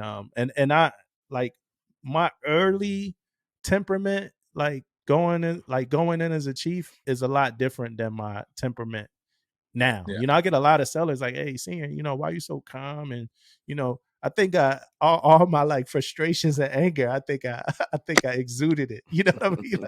Like on the ship, man. I got a question for you, David. You got a question? Well, no, not well. I was gonna say earlier, man. Like, I'm the same way, man. When I first came in, man, it was like, hey, you tell me to do it, it's done, no questions asked. Get it done, whatever. But now, though, I probably got one of the biggest question and attitudes ever, man. And the reason why I got this big question and attitude, because I like to inform sailors the right shit, right? I don't want to half-ass it like they know, like they talking up there, and I'm from Mississippi. I might not understand exactly what they saying. You know what I mean? So I have to raise my hand to make sure I know, you know what I mean, what they saying, and so I can, give that message out to the sailors, man. So, man, that was one of the biggest things. But you're right, man. Like, I remember back in the day, man, they used to tell me to get it done, man. I'm going to get it done. I was out there raking rocks in front of the battalion because they said the general was coming. The general's coming, go rake the rocks. But I wouldn't dare say, why am I raking the rocks that are in the flower bed? Why am I raking the rocks? And then the general came through the back hatch. He didn't even come through the front. And so stuff like just that piece. And I want to say, I hope I'm not painting a bad picture, because the bad leaders in our organization are the stark minority. Let's just say 3%. If you roll off 100 Teslas off a assembly line, I guarantee you one or two of them are going to have some defects. And so that's the same mindset we're going to have in our organization. We're going to have some defective leaders, and it ain't hard. It's not hard to go get a John Maxwell book. I love John Maxwell. I mean, I've been reading John Maxwell ever since I was I made chief back in 2007. I'm like, okay, this is the right way to do things. Simon Sinek, Leaders Eat Last. I mean, it's so much material out there now. There's no reason why you should be a toxic leader in 2022, other than to stroke your ego, or you have some other insecurities that you're battling on the inside. There's no reason. It's too many resources, TED Talks, Bren Brown. I mean, there's just so many out there that you can use, that you can implement it in the workspace on a daily basis. I make a plug for the Navy COO, RBLP, Resilience Building Leader Program. Get your leadership certification. Start trying to make yourself better. Stop working on your strengths. Start working on your weaknesses. Yeah, I know you can turn that wrench good. I know you can, do IVs great, but now let's work on your leadership. Stop focusing. Work on your weaknesses. If leadership is not your forte, then start working on it. You're not going to get better unless you work on it. Communicate, lead, advocate. I, we all talked about temperament. I don't think I've ever been the angry chief. I mean, I may have been the angry chief in the FMF for my people, because the Marines put my person on a working party. No, we ain't doing that. No, my guy ain't standing watch. They don't watch 24/7, 365. They medical. So I was the bulldog when it comes to defending, but I never used my superpowers to crush the E2 so that when they go home, they're going to drink more or fight with the wife or boil the goldfish or kick the dog. No, because I know the after effects. There's second and third and fourth degree order effects because I did it. I got crushed in the shop. I'm gonna go home with an attitude. No, I don't want no macaroni and cheese. I mean, so what we don't understand is when we're beating sailors down or not building them up to be resilient or not mold, mentor, guide, develop. What we're doing is just killing sailors. Sailors who I saw a post on Facebook the other day. I mean, yeah, if you want any intel, put it on. Sailor screenshot the text message from his chief. It said LSC at the bottom, I think. So I guess the sailors best friend had passed away, and the funeral was local. And the sailor, I guess, I hustle a lot of stuff on Facebook, but reading the blurb, the sailor said that he had previously told the chief about friend being sick, terminal, and then the friend dies, and then he screenshots the text message. LSC said, "I expect you at work at 08." And all I could think in my mind was, okay, I don't know the full details, but the optics presented here, there's not a life or death situation where you can't lose a sailor for 2 hours, 3 hours to go to a funeral to say their last goodbyes to a best friend. It's not. And so it's kind of like the case we just talked about earlier, where there's smoke, there's fire. I mean, and so I look at stuff like that and just think, hell, you would let a sailor sit in line 2 hours at the In-N-Out burger to bring burgers back for the shop, but you won't let a sailor go to a funeral. That was all he said. That was all he said was, "I expect you at work at 08." It wasn't like I'm sorry to hear that. I'm like, Damo. This is what the sailor said. The blurb said, Chief, my best friend's funeral starts at 11 tomorrow. I will bring you the obituary to show you the date and time. And then the reply was simply, "I expect you at work at 07:30 tomorrow." That was the reply. It wasn't you better bring the obituary, or it wasn't take pictures of yourself. You don't do selfies at a funeral. That's disrespectful. But I mean, there was no leeway. It was that was it. That was it. And I might have to find it and I screenshot and send it to you. I won't put it. Yeah, go ahead, brother. So that brings me to my next question. Like what's the biggest challenge going into 2022 for you as a CCS? What do you believe the biggest challenge is for CCSs? I mean, everybody's complaint for you. Yeah, I'm sorry.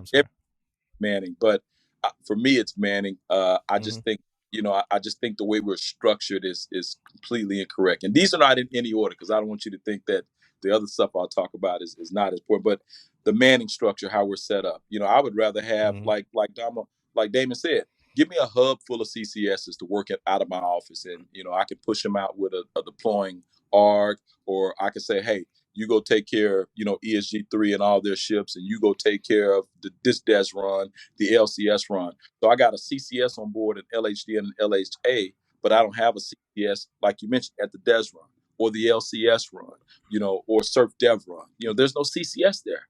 And so I just think if you got 100 Rob Flowers out in the fleet, cross-pollinating commands would be more efficient, would be more effective than me with my megaphone, or me when I roll up on your ship and I'm running, through the spaces and things like that. I just think that it'll be more efficient and more effective.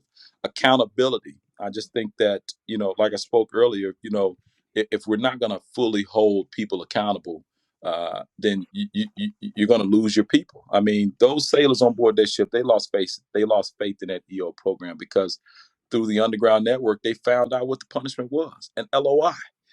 A commander had a duty to where he could have set the tone in that on board that ship and changed the culture, changed the climate, but he gave an LOI for a person who had a history of toxic behavior and stood in front of a group of sailors and made a comment, like he made, and so when we talk about second, third, and fourth degree order effects, if you feel that way about the George Floyd thing, okay, you can feel how you want to feel about it, but when you spew it in front of me, now I have to question, do you feel that way when we're doing eval ranking boards? Do you feel that way when we're doing Sailor of the Quarter, Sailor of the Year boards? Do you feel that way, when we're talking about collateral duties and jobs? If your bias is oozing out standing in front of me, when else are you applying your bias and your prejudice and your microaggressions and your unconscious bias in the course of leading sailors?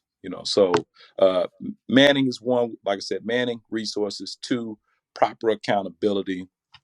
And 3 is just, getting the right people in the program. We just got to get the right bodies in the program. I tell you, I've just had some that just made me shake my head. But training in the mess too is another one too. Training in the ward room too. Like I said, you don't know what you don't know. Ignorance is bliss. But in 2022, with all the resources and technology that we have, there's no reason, no way that people should lack self-awareness, and unable to check their bias and their prejudice at the door. If y'all think back to like 2012, 2013, 2014. Y'all remember we were doing the MCPON directed mess training. Yeah. Probably the best training that we did inside the Chiefs mess, because we were using real life examples redacted. The sub commander who faked his death because he got the woman pregnant. I just think of all the scenarios that we had. That's what we need to bring back. And maybe that's what I need to do. Put down training with redacted cases and go into a mess, because I guarantee you, a lot of people can relate, to some of the things that are going on. But the biggest challenge is, like I said, resources with manning, full out accountability. I have to keep my operator, so I'm going to give him a slap on the wrist, which I'm just in turn killing my culture. Training inside the mess when we talk about self-awareness, Johari's window, just being aware.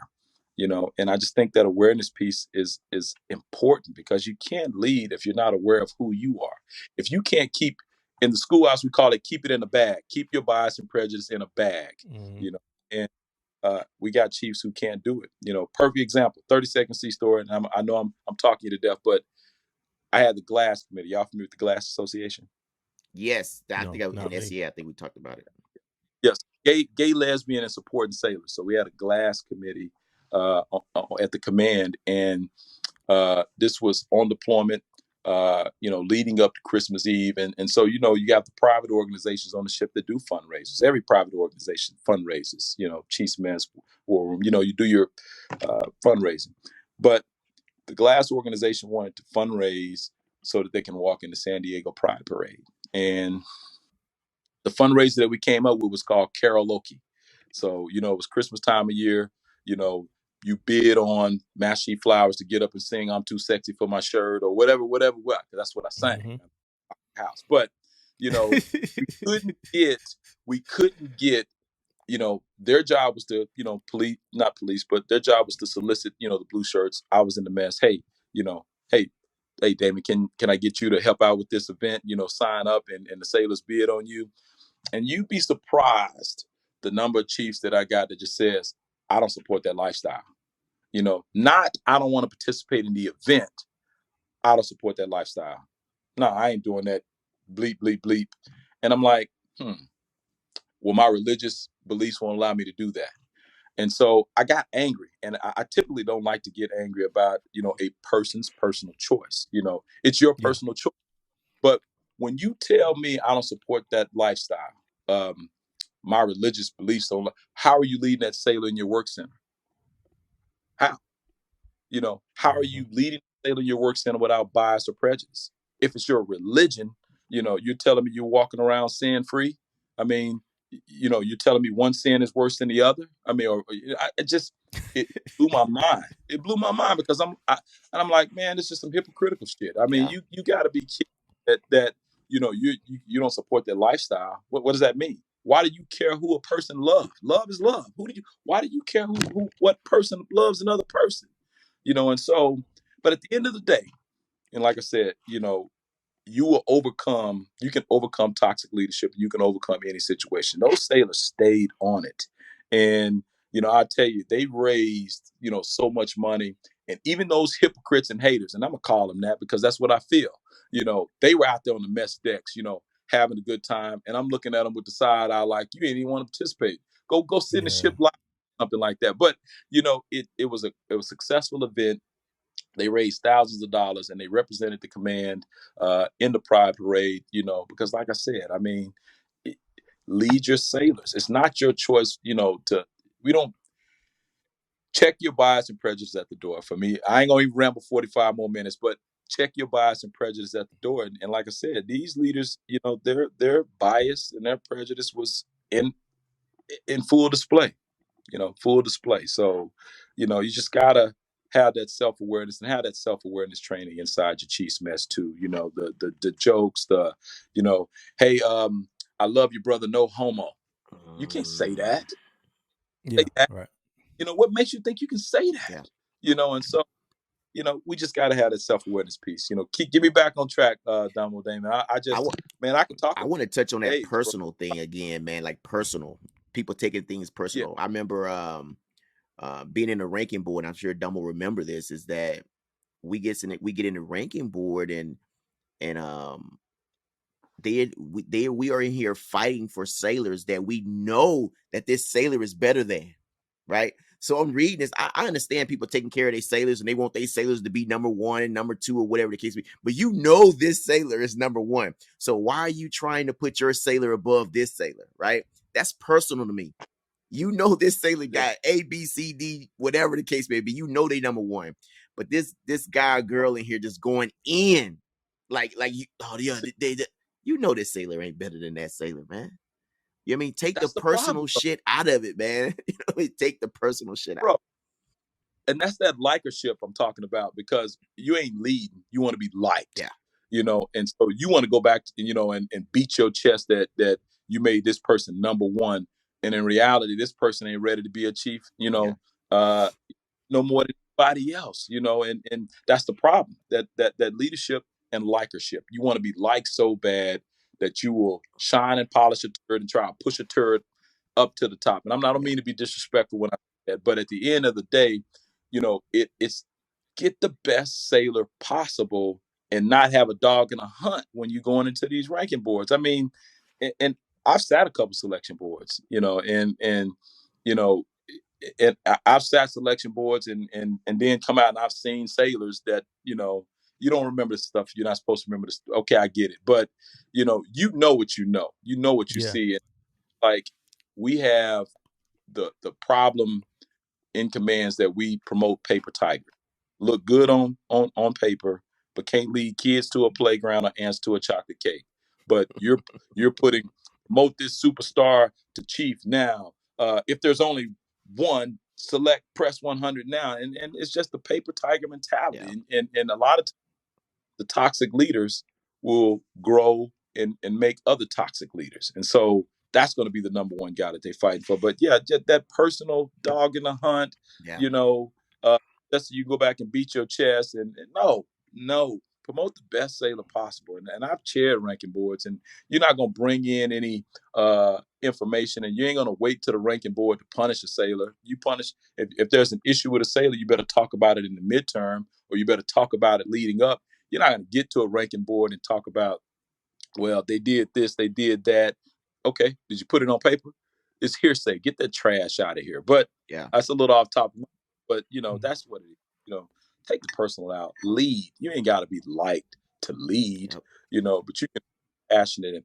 But like I said, you ain't got to be best friends, BFF. Let's get on Call of Duty together later. Let's go gather. No. No. So So we were talking biggest challenges, and I want to say one. I got one. Mine is that it's not enough people reading the instruction, right? So the op navins 5354.1 hotel, right? That's the instruction. It's not enough leaders. It's not enough junior sellers. It's not enough anybody that's getting familiar with everything in that instruction. Like you talked about earlier, your protective categories.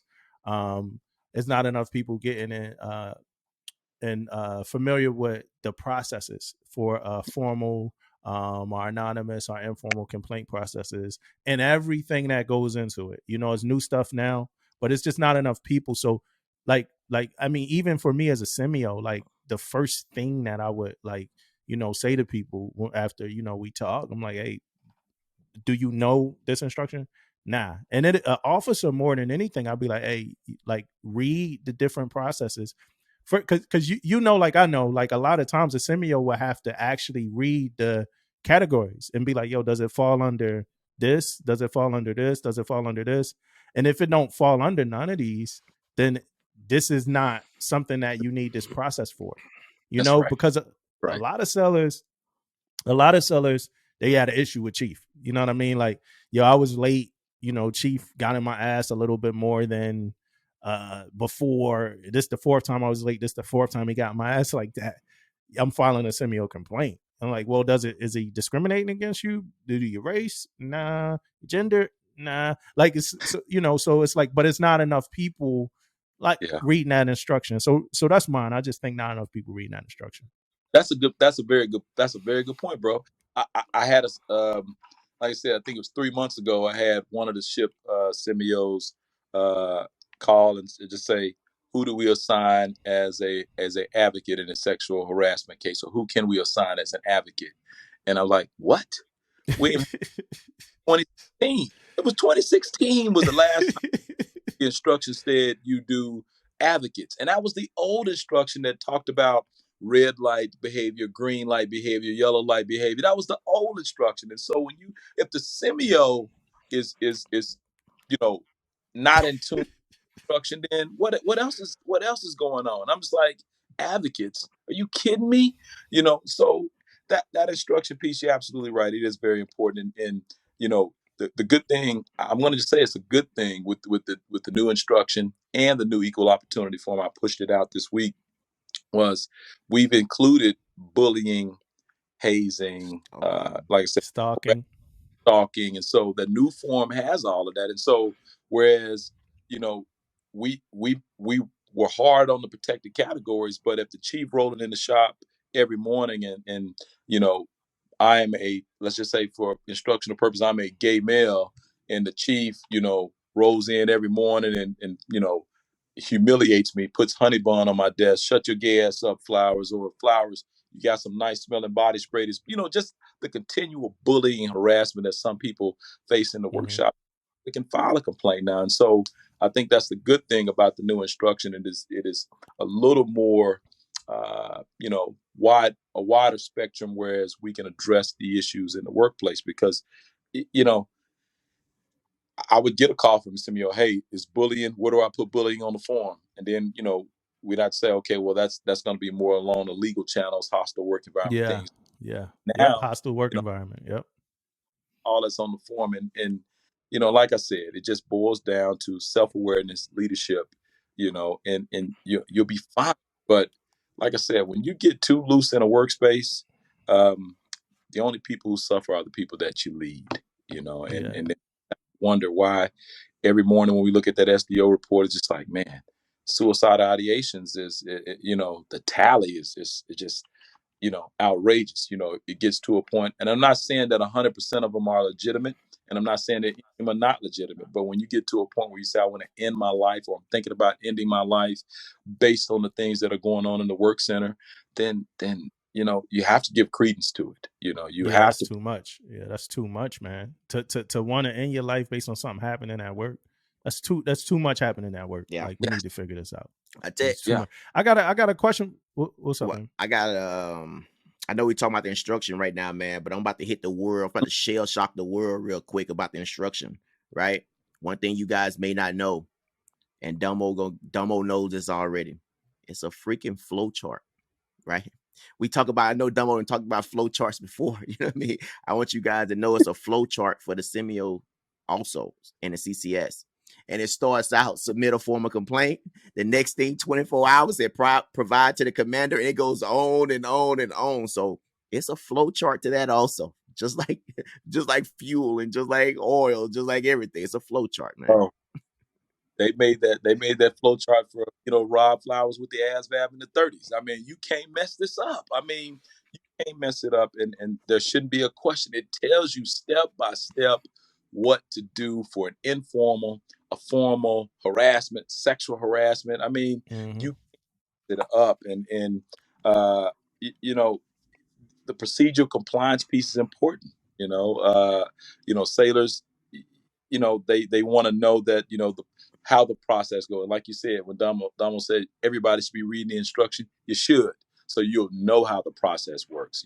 And the semio managers especially, it just, I don't want to get a phone call asking about an advocate. I want to know that you read that instruction and you're taking care of your crew. And that's the thing. But you're right, that flow chart makes it simple. I mean, so there's no way you could fumble like the 49ers. You got it right there in front of you. I mean, I'm just a little silly, but it's all but yeah, that flow chart is perfect. And for the junior sellers that listen, man, like I say in person, don't leave all that knowledge to fall at like another person. Like everybody's human, nobody's perfect. So if you're a junior seller, don't leave all that knowledge to fall on your first class or to fall on your chief or fall on that semio. That information is publicly available for you to read it yourself. You know what I'm saying? Because the person that's gonna, I don't care any scenario, man. I love sellers. I love them. The person that's going to care the most about you is you, or whatever. The person that's going to go the hardest for you is you. So make sure y'all reading and familiarizing yourself with this information, because it's public. If it wasn't for you to familiarize yourself with, then it wouldn't be publicly available. Like it would just be only available to the semios or only available to some khaki. It's publicly available. It's for you to know it. You don't need a semio to tell you the process. Like Damon said, it's flowcharts. Right. So, hey, Rob, quick question. What's your thought? So we seen a lot of focus on EO, right? From like the addition of EOS to like highlighting more of the culture of excellence. And I just want to ask you how you feel about the direction that the Navy is heading toward when it comes to EEO. I think I definitely think headed in the right direction. For me, it's sad to say that we didn't take a tight turn on EO or EEO until the George Floyd incident. Right. We didn't, and now there's a thirst, there's a hunger to be educated.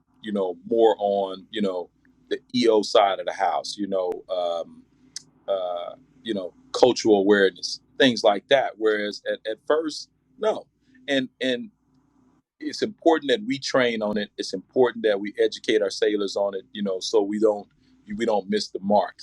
You think about the civilian sector, and this is Rob Flowers' belief, but you think about the civilian sector. So the response, to George Floyd and by corporate America was, let's pull Uncle Ben off the rice box. Let's take Aunt Jemima off the pancake box. Let's remove the Native American from the Land of Lakes butter. That's not a a action proactive response that's going to educate. Okay, you took Uncle Ben off the rice box. I mean, I ain't eat Uncle Ben's rice no way. How does that impact anything? So education, cultural awareness, trying to understand, and we're headed in the right direction, But you think about it, the last administration, and this is not saying anything negative, but at one point in time, we weren't even allowed to train, on EO specific, because we've had, civilian organizations come in and do training with us, EO training, and we had that executive order that came out. It was the year before last with President Trump, who said you ain't gonna do no EO training, because some of them was talking about critical race theory or white privilege and things like that. But a lot of the training that we do in the Navy, we don't even go down that. We don't even go down, white privilege or anything like that, or critical race. That's not our lane. Our lane is to educate our sailors, make them culturally aware. The Johari window, when we talk about self-awareness, that's the lane that we take, because the Navy, we know how to go along. I don't want to say go along to get along, but we know how to. We understand unity of effort and being unified, and working together.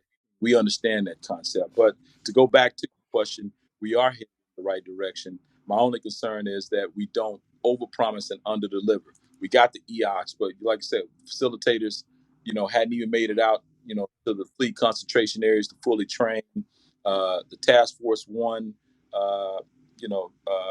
documents with the several lines of effort. That's a good thing, because disparity in discipline is important. I mean, you go look at a restriction board, and you got if you got 20 pictures in that restriction board and they all one demographic, then you got to ask the question, okay, show me, the records and reports, which every semio should be doing quarterly. We're talking about discipline. Show me the demographic, because now we're looking for positive or negative trends, and so I just think that we are headed in the right direction. I'm saying a lot to say a little. We are headed in the right direction. The leadership that got on board now is probably the best leadership that I have when we talk about getting out there doing listening sessions, trying to hear what's going on in the fleet. Previous leadership that I had probably couldn't care less about it, or I won't say could care less. I would just say it wasn't the important thing. It wasn't the main thing. It was, yeah, we need you when we need you, but it's not the main thing. And so now it's pretty much the main thing. And I do think culture of excellence, primary prevention, the Task Force One Navy, all these things are good. I mean, a lot of the lines of effort, all of us have been impacted by it for some time, but to put it on paper in a black and white document that we need to, uh, you know, execute, it's the right thing to do. You think about the lines of effort when Task Force One Navy, where they talk about the recruiting, going to the HBCUs and things like that, and so these things are important. And I just think that, we're headed in the right direction, but, we just have to stay focused, not over promise and under deliver. I hate over promising and under deliver. If you're going to try to give me a line of effort, make sure I have the resources to do so. Lip service doesn't work for me at all. Show me the money. So you talked about two things. You talked about culture of excellence, and you talked about Task Force One, right? Mm-hmm. Can you quick, like in layman's terms, kind of explain what culture of excellence is? Yeah. So for your listeners, NavAdmin 318/20 kind of came out with culture of excellence. So the culture of excellence piece is simply primary prevention. You're going to use your command resilience team internal to your ship command to address destructive behaviors of your crew. And so a good example would be like if you had 7 DUIs last month, your command resilience should be meeting and coming up with a plan to address this destructive behavior. Hey, let's do arrive alive cards. Hey, let's find out where our people are congregating, getting these DUIs, and maybe we should show up, in force. Not saying that you mess up a sailor slip or anything like that, but formulate a plan. I mean, simple plan of action and milestones, or how we're going to address these behaviors. And that's more of the reactive side. But for your CRT, a lot of it, you should be developing poems or things of that nature for primary prevention to prevent these things before they happen. Are we doing the command financial counseling? Then why do we still have sailors buying cars with a 24% interest rate, or CFL? I mean, okay, yeah, I get it. COVID says we can't do this, we can't do that, but why are a third of the crew, outside of BCA standards? So, all these things are important, and your CRT has the mandatory members, and everybody. What you've done is put all of the process owners at the table to work together collectively, because the CFL works by itself. Okay, all right, but when we put the XO, the Semio, the CRT, the sponsorship coordinator, all these people at the table together to collectively come up with ways to address destructive behaviors, then our command is okay. We're no longer in a mindset where if a sailor walks in with financial problems, we punt them off the ship and say, go see Fleet and Family, or go to Navy Marine Corps Relief Society and do a quick assist loan for your 17,000 time. We're not doing that. We're the center of gravity for all destructive behaviors that are going on within your respective command. And so that's more so the culture of excellence piece. And then building that resilience with our sailors too. And that, we have the resources to support you. You're able to overcome issues, problems, with our support. Not me calling you at 9:00 at night saying, why the F the trash ain't out, or build resiliency within your sailors, just doing right by it. And that Task Force One Navy, it was the report itself. And if I can send it to you, if the listeners they can Google it too. But the lines of effort, we're talking about advancement, we're talking about looking at disparity and discipline, we're talking about recruiting, all these things are important. These are action items, and and so it's a good thing, and you got naysayers, who feel that, okay, this is a warfighting organization, why are we focused on these things? yeah, it is a warfighting organization, but people are your most important resource. You know, you got robots that's gonna push the button. You know, you ain't got robots that's gonna, cook the Burger Wednesday and the Chiefs mess. I mean, it's just people are your most important resource, and when people understand human capital, then we're good. I'll give an example real quick when I talk about that culture of excellence piece. I had one ship who they were doing uh, listening sessions on board the ship, and so whatever the social issue that's going on, they would hold a listening session, which is essentially like a focus group, but you're not talking about DEOC stuff. You're talking about social issues that are going on. It's not mandatory.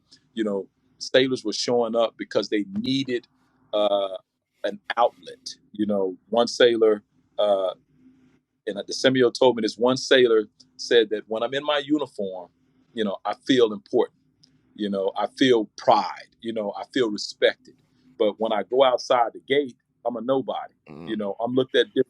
You know, and I've experienced it too. I can remember being at a Olive Garden in Pensacola. Go in one day in civilian clothes. Can't get no service. Stand in the back of the line, buster.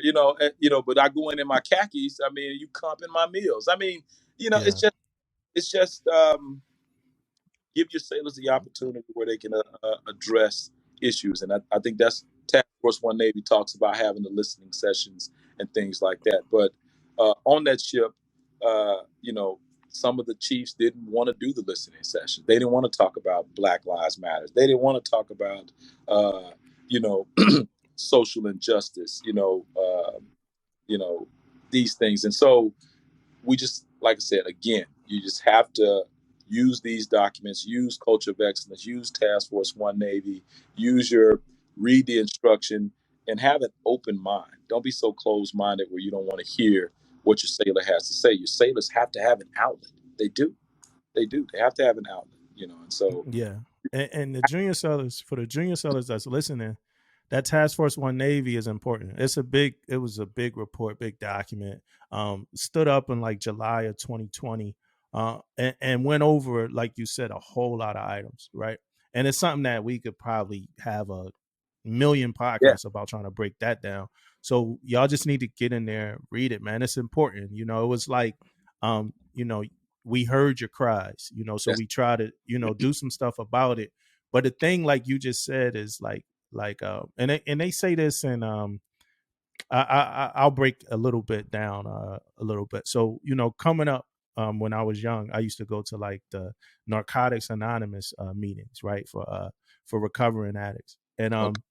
I used to go with family members that were recovering addicts, and they got this line in there that says it works if you work it, right? That's, It works if you work it.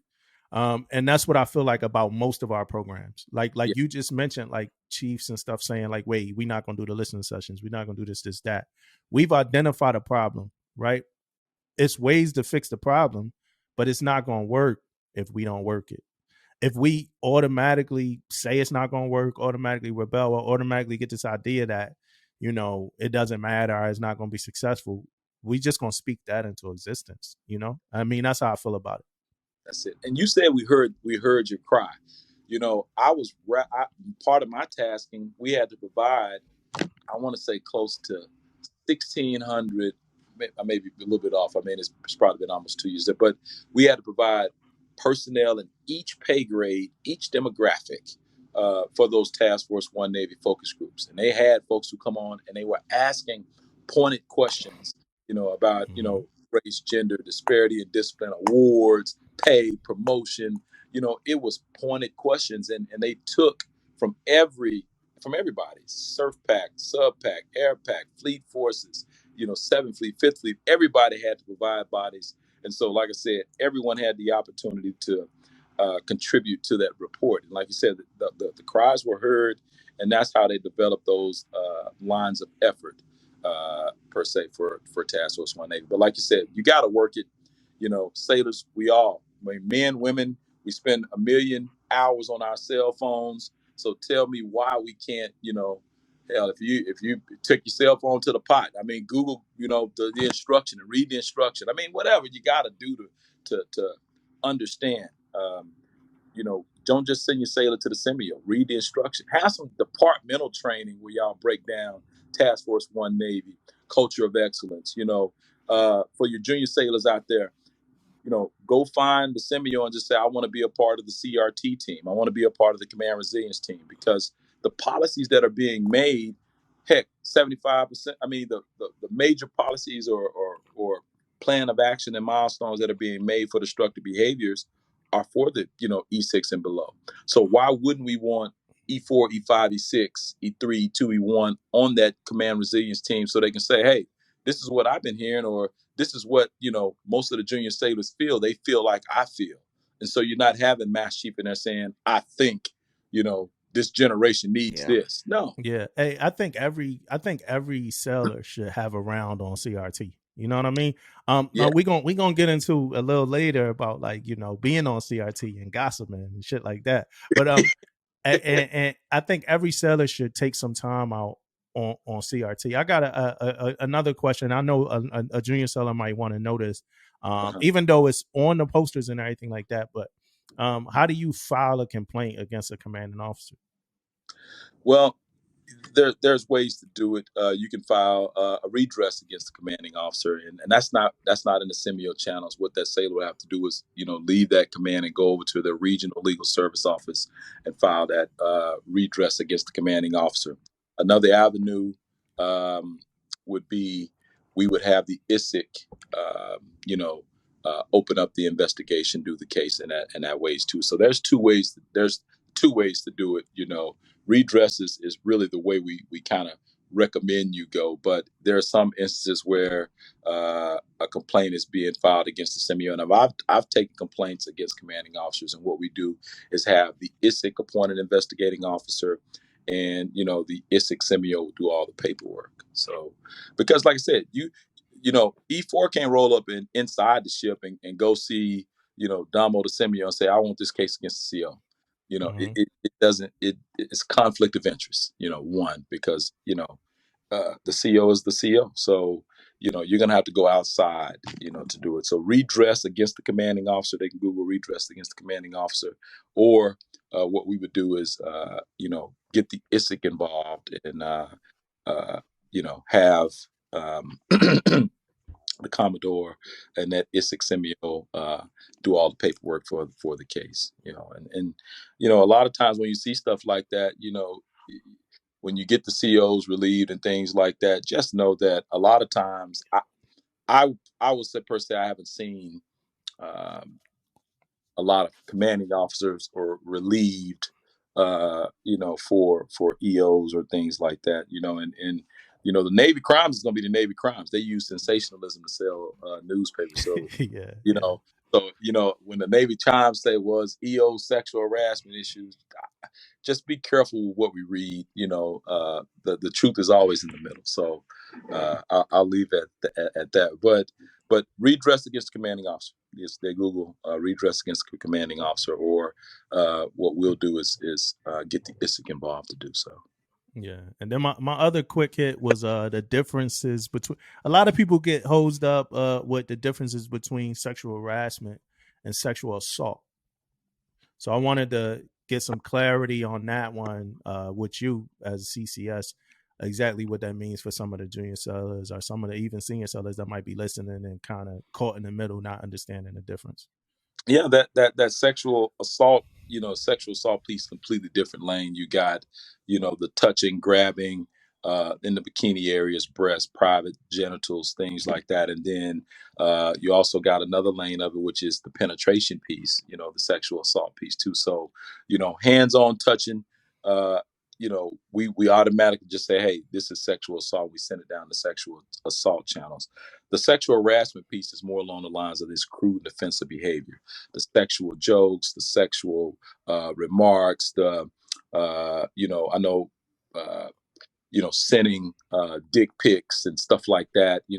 Those things are sexual assault, but sexual harassment, those things are but sexual assault is the actual touching, penetration, those things. And like I said, NCIS your semio shouldn't be touching that period, and so if you felt that you've been assaulted, you're in the work center and Master Chief Flowers pushes you against the wall and grabs your breast or grabs your butt or fondles or touches your private area, then you ain't going to see the semio. You need a decision on whether you're going to do restricted or unrestricted report and go sit down with a victim advocate immediately.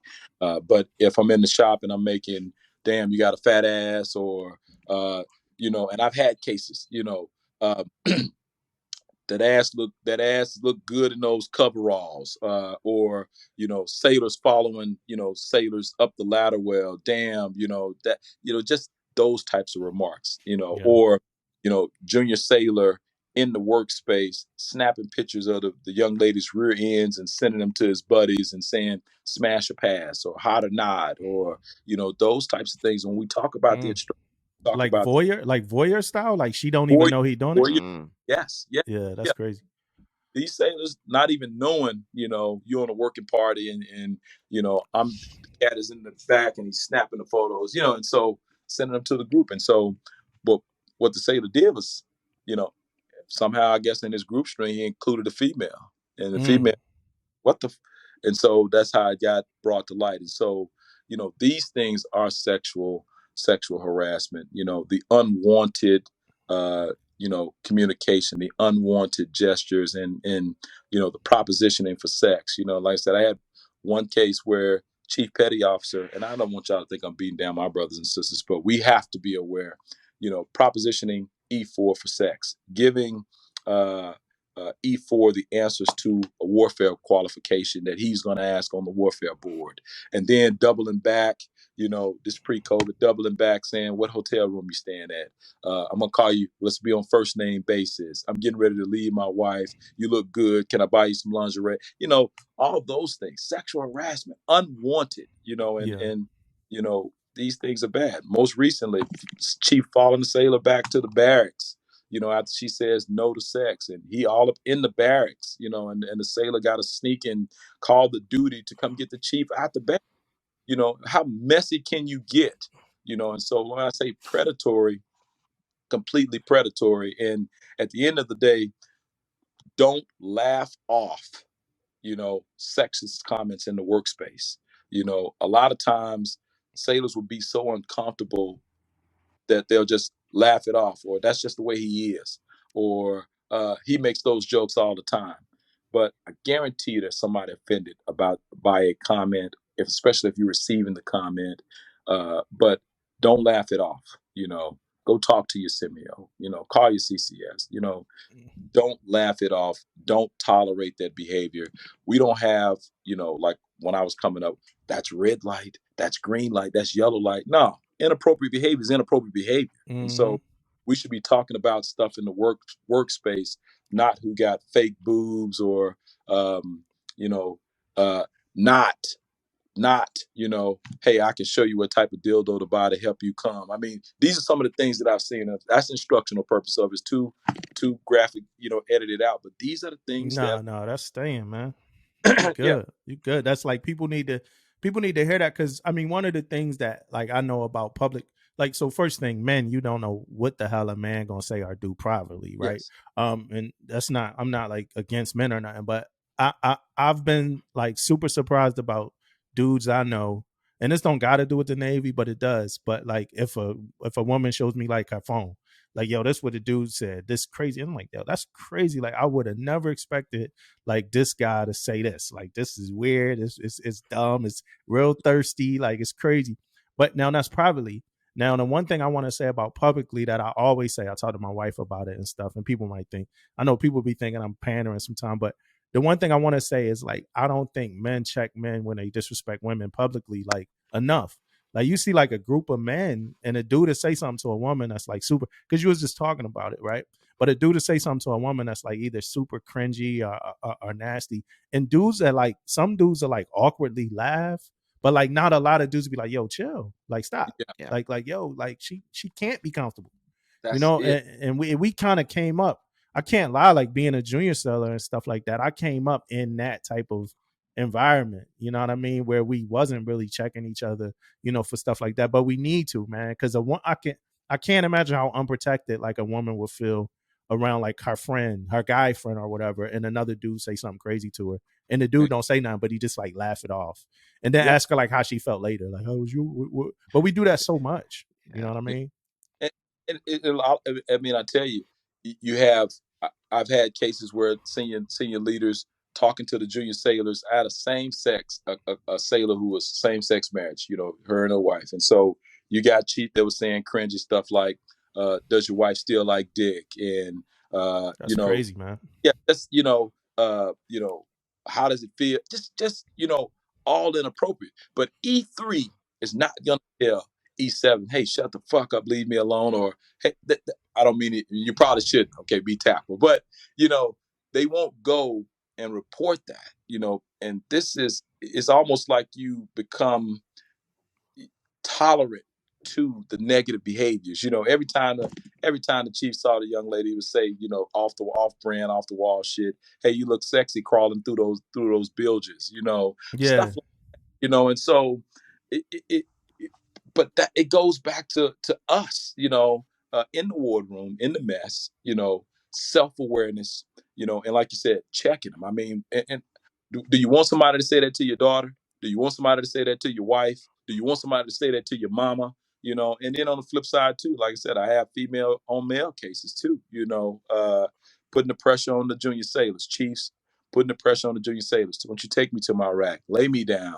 Don't follow behind me. I ain't got no panties on. I mean, just it's just if we're professional and we're doing what we're supposed to do, these type of things don't seep into a workplace. I mean, the Navy ain't a hookup club. I'm not here to smash my coworkers. I'm here to fight the ship. I'm here to do a job. I'm here to be a professional.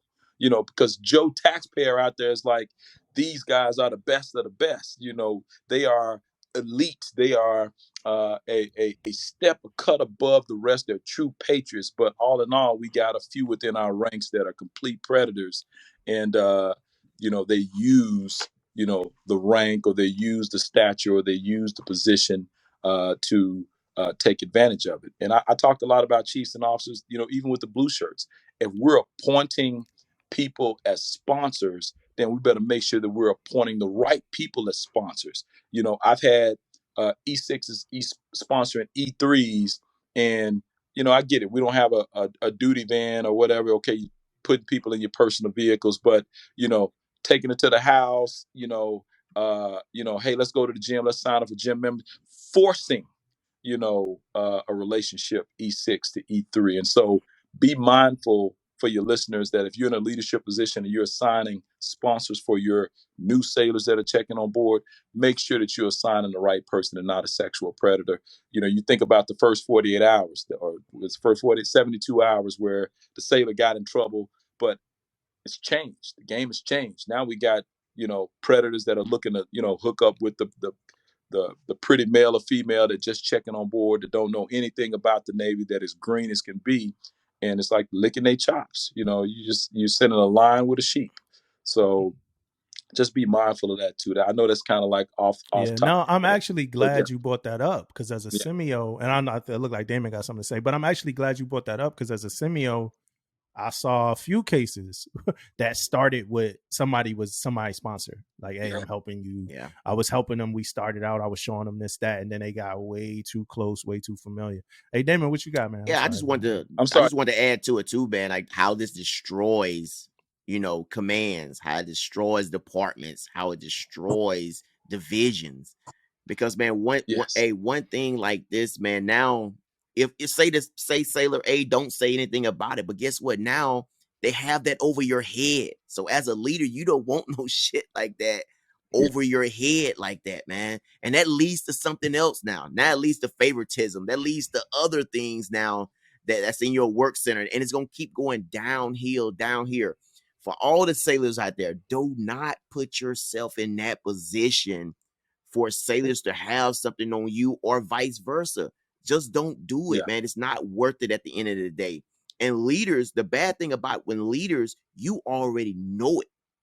You already know the difference in right and wrong. Especially if you're in the mess, you already know what you're putting yourself into. So if you do it, I mean, you should get your ass hammered, you know what I mean, at the highest level, because you know the difference between right and wrong, you know? Because leadership lives, I mean, the old saying is leadership lives in a glass house. You know, our actions on the deck plates, it's transparent. I mean, and so, you know, if if you see me leaving every day at 1600, you know, with 3 junior sailors, I mean, and you know it's not right, come on. You say something. You got to be, leadership is transparent. You know right from wrong. I mean, we live in a glass house. You know, if I'm jaywalking 45 times, the junior state gonna say, well, Master Chief was jaywalking 45 times. I mean, why is he getting away with it? You know, I just think that we have to hold each other accountable. We have to have that self-awareness. You know, you just check your bias and prejudice at the door. If you're a professional in a work center, then it won't be a problem. I get it. We talk about sports. We talk about TV. We talk about, you know, hey, congratulations, you just had a baby. Let's do it. You know, those things, I get it. There will be times where normal conversation will find its way into the workplace.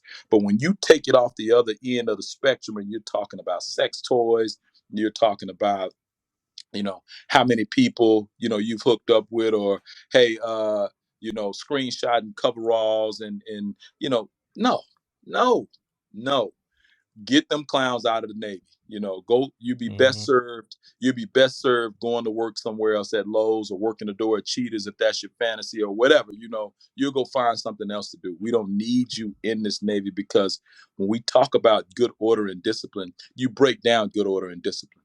And I know, you know, I've given examples and I've talked about the mess. You know, I've been a chief since 2007, and so when we talk about culture of excellence, one tenet of culture of excellence in the CRT is engage deck plate leadership. Yeah. You know, and we engage if we're part of the problem. And so, you know, and if we got one person that's part of the problem, okay, you know, then we need to check that one person, peer correction, get them right, tighten your shit up, you know. And so that's just the thing. And a lot of times we don't do it, you know, it's that blind loyalty. But when we're talking about integrity of the mess, integrity of the wardroom, and if that one person is a weak link and you know, making the entire crew paint a picture of us, then we need to get rid of him or her. You know, so that's just my take on that, you know. Plain and I just, simple. Yeah, plain and simple, brothers, plain and simple. All right, let's get into this instruction a little bit, man. Okay. Obnavance 5354.1 hotel, right? That's All the right. latest. That's the latest revision of the instruction. Yeah. One of the first things. So, you know, I was a semio before, so I was familiar with the golf instruction. Okay. The hotel, I've read it now because I'm a seller and it, you know, applies to me. So, but one of the things that I noticed from the jump was destructive behaviors, and I've been going to these. I'm also the EOSC leader, right, at my command, the expanded operational stress control leader, and we trying to get that off the ground, right. I'm not tooting saying for anybody listening, right. I'm not saying I'm a leader as if to say like, yeah, I'm running the show, right. We try to get it off the ground, you know. So my position is I'm the leader of EOSC, and we go get it off the ground soon. But the culture of excellence and everything, and the destructive behaviors. When I say it's a fairly new term, I say that meaning that like this is not something that I heard like 3 years ago. We really talked about destructive behaviors and stuff like that 3-4 years ago. So just and I'm looking at like some of the other things in this instruction. But before we move forward, I just want to make sure that that's the harassment, the discrimination. Okay, so for for harassment, right? I got what it broke down into. It broke down into discriminatory, right? Harassment or sexual harassment. They the two types of harassment. We got hazing in there, right? If I remember correctly, I think you talked about it earlier, right? But hazing wasn't in the last one under that, right? Bullying is in there now. Yeah. Stalking is in there now, and this is all under harassment, right? Yeah. So that harassment is a much bigger kind of window now than it was before, right? Yeah. Because it was just discriminatory with the protective categories and sexual, right? Okay. Yep. I'm love to hear you talk about it. I love that we pushing it out so the mass can. I apologize. No, that's good, man. That's all good. And then now what I read though that hit me was this wrongful broadcast or this distribution of intimate visual images, right? Yeah. So that's like revenge porn, right? For like anybody that, and it don't necessarily got to be full porn, just nude pictures, and because we had some cases, right? We had a few cases, definitely. Right? So that's what that is, revenge porn, and stuff like that. So that's the new kind of some of the things that stood out to me in the instruction. Now one of the quick things I wanted you to just quick, I know because it's a whole lot. I noticed that the formal complaint process, the explanation for it now is like 2 pages longer than it was, before. So real quick, you don't got to break it all the way down, but the difference between making an informal complaint and a formal, so formal and anonymous is the same window of the process, right? So the difference between making an informal complaint and a formal complaint. Informal complaint, is internal to the command. You don't release a message for the informal. You that is what we talk about, handling at the lowest level. But with the change in the instruction is now informals have to be reported to OPNAV. So I'll be soliciting informal data for my quarterly report. But informal, lowest level possible, and you get the complaint and the alleged offenders the opportunity to work it out through mediation, or put some plan into place where we try to address it at the lowest level and not go full out formal, which would be investigating officer, message traffic. Hey Rob, I'm gonna jump in real quick just to kind of clarify. When you say lowest level, just to clarify this, when you say lowest level possible, you talk about chain of command level, right? Yes. Okay. Yes. All right. Thank you. I apologize. So yeah. So if Damon comes to me with an issue with you, and we say handle it at the lowest level possible, I'm going to say, what would you like me to do to handle the situation? Would you like for me to go talk to him, a third party, or would you like to sit down at a table and we mediate this out?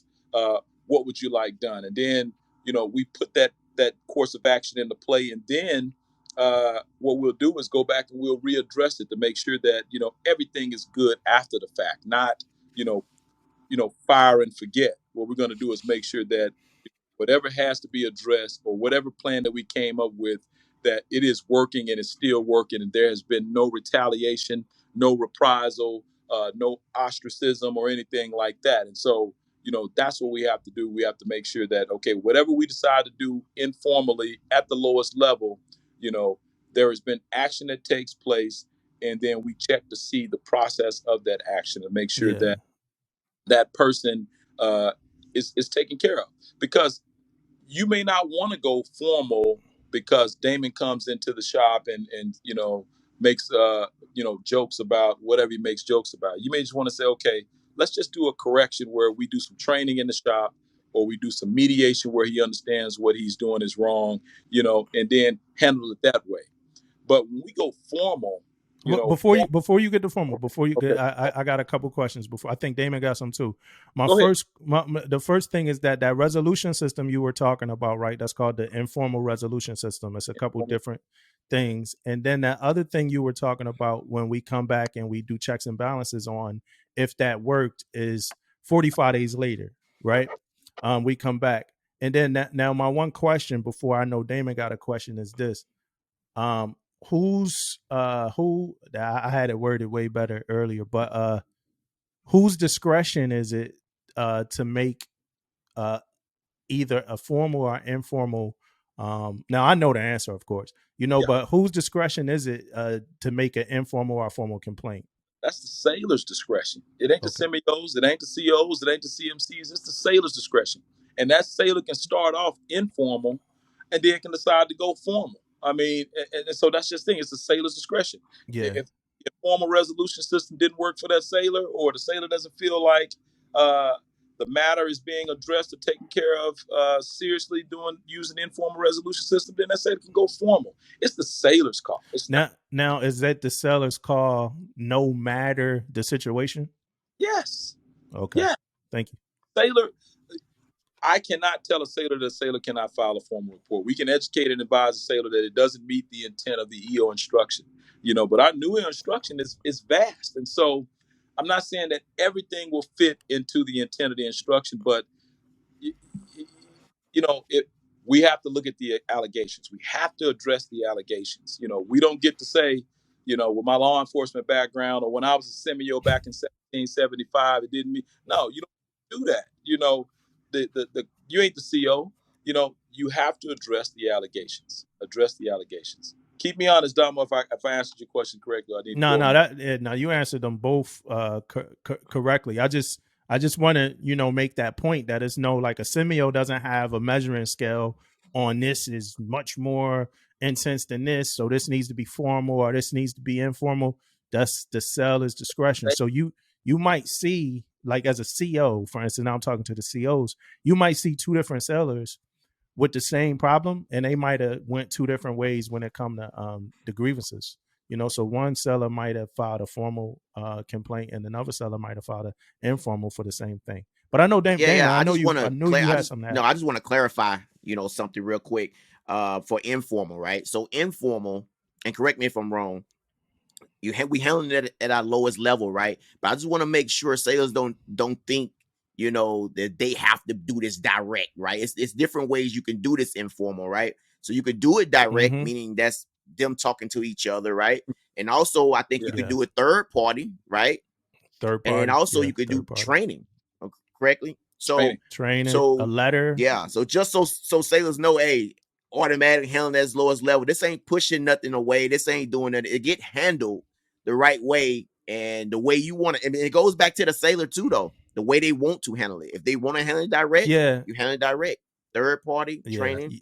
So you don't got to face to face. Now, the one thing that is going to happen, because both the sellers got to sign the 5354/2, is that the alleged offender is going to see the complaint from the complainant, right? There's no way around that, We want them to, and we want them to, we want them to, and I know it may be uncomfortable for E3 to say, okay, hey, I want to file an informal against my chief, but sometimes you just need a wake-up call to say, okay, maybe I need to reassess how I'm leading. Maybe I need to reassess my actions in the workplace. And when we say do training as a part of the informal resolution system, what you're doing is reestablishing a standard in that workplace. Okay, so we have a problem with sexist comments. Now we're going to do some training about sexual harassment and sexist behaviors in the workplace. This reestablishes a standard, and this is how we're supposed to be doing moving forward. We need that. We need that. I mean, we no longer can instill a culture of just tolerating inappropriate behaviors, inappropriate actions. We can't. We have to address these inappropriate behaviors so we can one, focus on the mission, and two, not mentally destroy these sailors that are dealing with this stuff on a daily basis. Yeah, we were tough, but I mean, like I said, what worked for is not going to work for Gen Z or whatever. I mean, you kind of get where I'm going. I'm sorry. Yeah. Now I want to address something personal right now. Me and Acela had a conversation some years ago now, and she was like, we were talking about who would be moved out of the shop or the workspace. Would it be the complainant or the alleged offender? So I do want to say, reading the hotel, I don't remember if I saw this in the golf. So if it was in a golf, then I don't remember, and that's on me. But I saw under the formal complaint process where it was said to relocate the alleged offender. So it's right there, black and white, that if it's an issue, you relocate the alleged offender, but also give consideration to the complainant's preference. So for me, it's good to see that, like, as a baseline. Like, if it wasn't, I don't remember it being there before, but if it wasn't, okay. It wasn't in the golf. It wasn't in the golf at all. And, sailors, and when we were operating on the golf, we would have, sailors saying, hey, can we do expedited transfers and things like that? And I'm like, no, that's more along the lines of sexual assault, whether you're doing expedited transfer. That's not here. But if we're trying to if we're going to move a sailor out of a hostile work environment or a toxic work environment, it's still going to be difficult because like you said, you're on a small boy. I mean, I still may, see you crossing the mess decks uh, so it's still going to be some challenges there. But at the end of the day, at least 7 hours of a sailor's day is not going to be with a toxic person or a person who is, saying that if it's substantiated, you'll have some time away, at least where you could, keep your sanity. I mean, for lack of better terms. But yeah, it wasn't in the golf, and I'm glad it's in the hotel too. Additionally, in the hotel, that retaliation awareness document, it was in the golf, but I mean, you kind of had to make your own copy, so to speak. Now we have the actual form where we're saying, okay, we're going to double back and see if you're retaliating against this sailor. We're going to look at these things to make sure that one, there's no reprisal. You're not ostracizing the sailor. We're going to make sure that we keep this entire thing above board. And so that's just it. And so, earlier you asked, are we headed in the right direction? Yes. You look at the original EO instruction, which was trash, and then you get the golf, which had some good stuff in it, but it was still poorly written. And I definitely think with the hotel, I think we hit a home run on this one. I really do. And so we just got to continue to press forward. Continuous process improvement. So CPI has to be the mindset with the EO program, culture of excellence, CRT, and so that's the mindset that we got to have. Continuous process improvement. Hey, so for clarity, real quick, because you just brought up retaliation and reprisal, and that's another one that I think a lot of people kind of get confused. And so please correct me if I'm wrong. To my understanding, retaliation is the action, something had to happen, and then somebody doing something in response to what happened to affect the person. Reprisal is somebody just made a protected communication report or something like that, and then somebody's doing something in response to that protected communication report.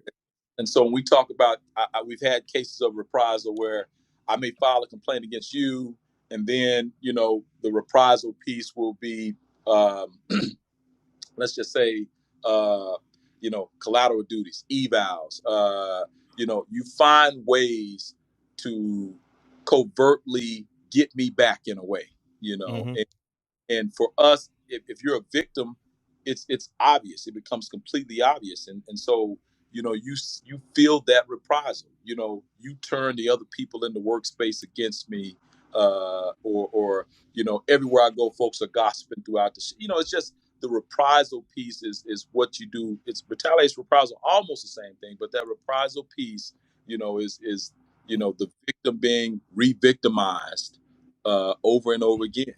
And so that's that reprisal piece. And we say we're going to call IG, we'll take a look into it too. And so that reprisal piece, that's why we haven't signed that retaliation awareness agreement. And we that 45-day follow-up that you mentioned, where we ask questions to say, okay, were you retaliated against? Have you seen reprisal? Did we handle your case correctly? And so that's the importance of the program. I mean, the program, like I said, it's better, but it's only like you said earlier, it only works if we work it. Only works if we work it. Hey, I don't want to get away from appealing, and we're going to close soon. We're going to finish up soon, but I don't want to get away from the appeal for the formal, right? Because we talked about informal, we talked about 45 days, but if somebody file a formal complaint, the alleged offender and the complainant, they both have a right to appeal that complaint, right? And it can be appealed, to my knowledge, twice? Yes. So you appeal it to the S2, current. If a sailor in SurfPac appeals, what'll happen is it'll go up through it'll go up through the regular chain of command via SurfPac to PAC Fleet for appeal authority. They'll make that determination as to, approve or disapprove the appeal. Let's just say if PAC Fleet, which is your S2, because your listeners may have different S2s. If your S2 says we disapprove it, it can go up to SecNav for final approval. So you get two second looks per se from different lawyers and equal opportunity professionals when we talk about an appeal. Yeah. Now this whole instruction to me, right? It reads like a foolproof system, right? Yeah, Where if we follow it, but like we said, a lot of people not reading it right. But if we follow and we do it right, it works, right? The system works. However, some of these systems are broken, and we know that, right? So I'm gonna give you a few where I think some of the shortcomings fall, and it's not as much in the instruction, but my first one is like gossip, right? So a lot of these communications are protected communication. So when you file this grievance, right, whether you the complainant or the alleged offender, like you should be quiet about it, right? But however, you get people, the complainants are alleged offender, and it's always weird to me when it's the complainant because it's like, yo, like you went and you filed a grievance, like you have to respect this process.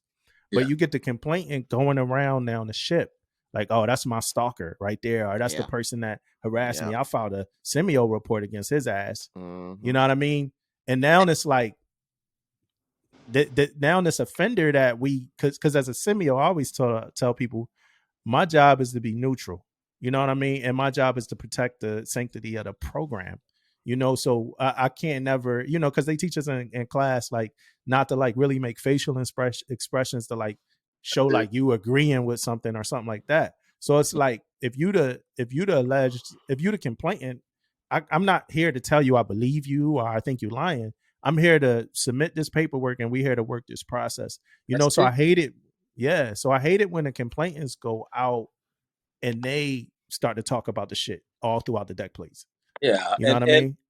and the court of public opinion is worse than the actual court sometimes because, like you said, if you out telling everybody and their mama about it and gossiping and things like that, I mean, that makes the whole process one uncomfortable because what we're trying to do is find the truth.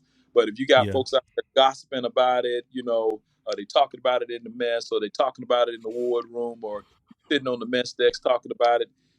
It breaks down the sanctity of the program because at the end of the day, we have to come up with a fair and impartial adjudication for this process. But yeah, I think maybe that's something that for your semios that are online is just to say remain professional, and the alleged offender and the complaint must be professional, and you want to keep it private anyway. I mean, you want. I just think you just got to be professional. You're right. That gossip piece. I mean, that's just a bad thing, and I don't think we quite know how to get our hands around it just yet. So Yeah. Yeah, It's hard, the man. thing Because about it that makes it the worst about the whole situation is how that story changes though when you gossip, right? That's the biggest piece, yeah. man. It starts right here, then it ends way somewhere else, and then it's a whole nother ball game, man. So yeah, I gotta keep it professional, man. Yeah, man. absolutely, And absolutely, and CRT members, stop leaking reports and answers and things y'all got from the focus group. Let that process work the way it's supposed to work, man. Damo, that's why that CO or that XO, I mean, we tell them fill out the non-disclosure agreement, but we got to have some teeth behind it. That XO or that CO got to stand in front of that CRT and say, okay, you're going to read stuff in this survey, that are allegations. They haven't been confirmed or validated. This doesn't go out to the smoke pit. This doesn't go out to the ship store. This doesn't go out to the mess decks where you say, Master Chief Flowers sexually, sexist remarks towards, you're going to see a million things, but when there's no teeth, and that was my issue with the program is, or the previous instructions is that there's no teeth. But if you Mm-hmm. don't put teeth behind it, you're going to have people talking about, you know, uh, Rob in the survey 18 times, they say that he's a sexual predator, and you got to give people the opportunity to validate, invalidate, investigate, or whatever we need to do it with that. So, but like I said, this Yeah. new, like you mentioned it just got a lot of good stuff. I jotted down, you hit a couple of them already, but the semios where the previous instructions said you had to at least be in 8 years and been a semio for 3 years, uh, prior to the new, all that stuff got removed. And so now if you got a competent leader, who is, a 7 year, first class or a 7 year JO, they can do it, but for me, the big thing with that new instruction is those substantiated complaints are going in evals now, and it's going on the service record now. And so Now we're talking about teeth. And so, when we have that training in the mess and we say, okay, if you got a substantiated case, it's going to be on your service record. It's going to be in your eval. And this is not for leaders to get gun shy and say, I don't want them to put a case on me. No, we're not saying that, because if you're above board anyway, you don't have to worry about nobody putting a case on you, and so, but the new instruction to me has a lot of teeth, where in the past it didn't, and if you got a CO out there that refused to do a DOC survey, then they get an adverse fit rep remark.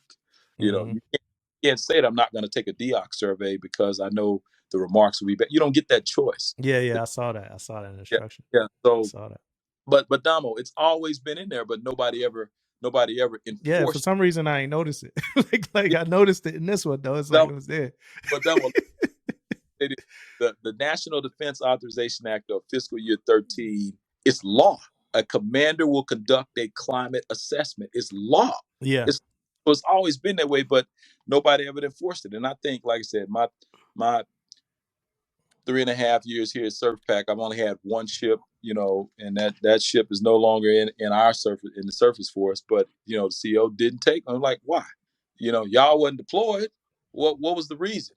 And it's just, you don't get that choice. And so, but like I said, when there's no teeth and nobody's working it like it's supposed to be worked, then you get those folks that can make comments like they make or do things that they do and still able to serve in the Navy and be a detriment to our organization. So I'll leave it at that. I won't dig too deep with it. But timeline, and we used to give 60 days to do an investigation.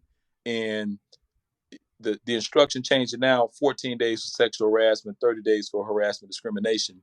And that's important because now you're going to actually get out and get after that investigation. When it was 60 days, hell, do it out the insert, or we'll get to it after we get back from this underway. And by that time, people have forgot or whatever, and so we had a lot of good. GMT is another big one too, every 2 years, because with the previous GMT NAV admins that were released, it was CO's discretion. And the CO ain't pressing to teach, EO. But now you have to have it every 2 years, and we have to document it. It has to be in fleet temps and things like that. And so I think that's important too, is just, training, awareness, and getting it done. So those are it's just a lot of different things. And like I said, we got some teeth now. So I think that's good. I apologize, man. No, you good. Another one of mine is my other one. Then I got misuse of the reporting process, but I think we talked about it a little bit. My other one is leaders still trying to discipline. So leaders still trying to take matters into their own hand and do other things outside of whatever the program says, whatever the process says. Like you might get like your CMC coming up to your semio, like, oh, what else can we do? Can we take this away from this person? Or can we do this? And, can we do that? Or your CO, your CO might have been through something. I remember we had a whole long, back and forth that I was talking to you about, but, cause we had a, CO that was kind of close to the scenario.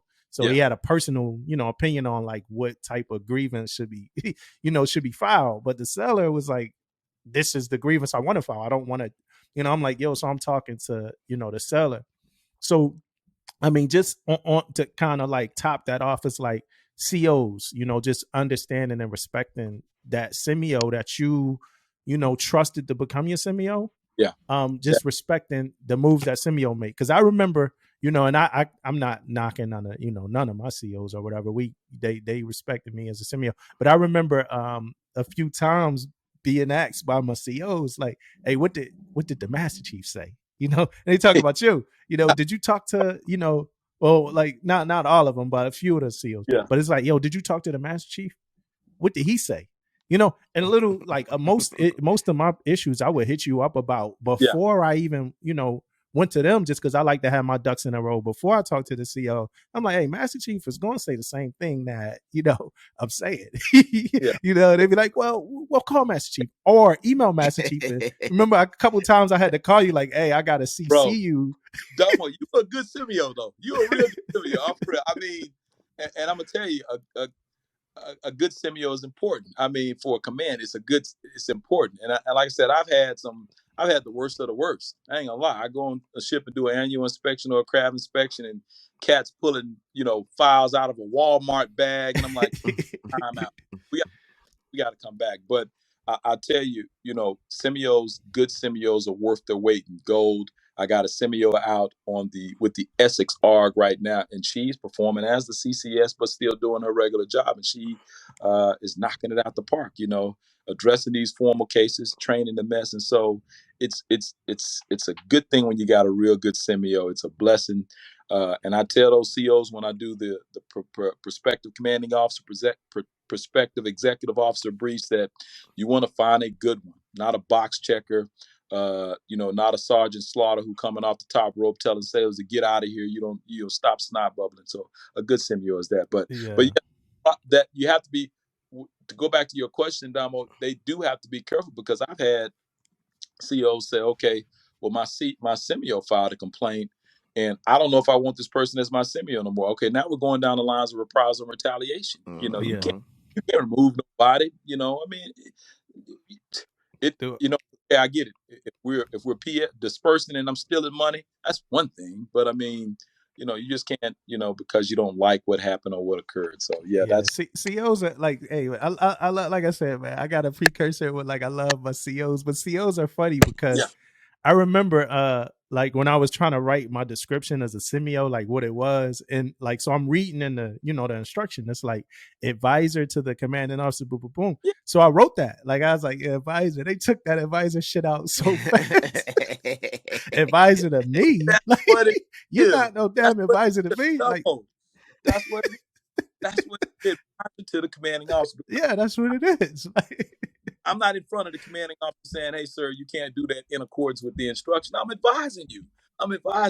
That's crazy. Like, you gotta the semio is protecting your six. The semio is your eyes and ears on the deck plates. And you want to, come on, man. You advising the CO. Yeah. You are advising. Yeah, that's the job. Yeah, they took that shit out that eval so fast, man. Like, what the thing about the thing about the semio thing, man. I don't have a problem with the CMC or the CO or the XO questioning the semio.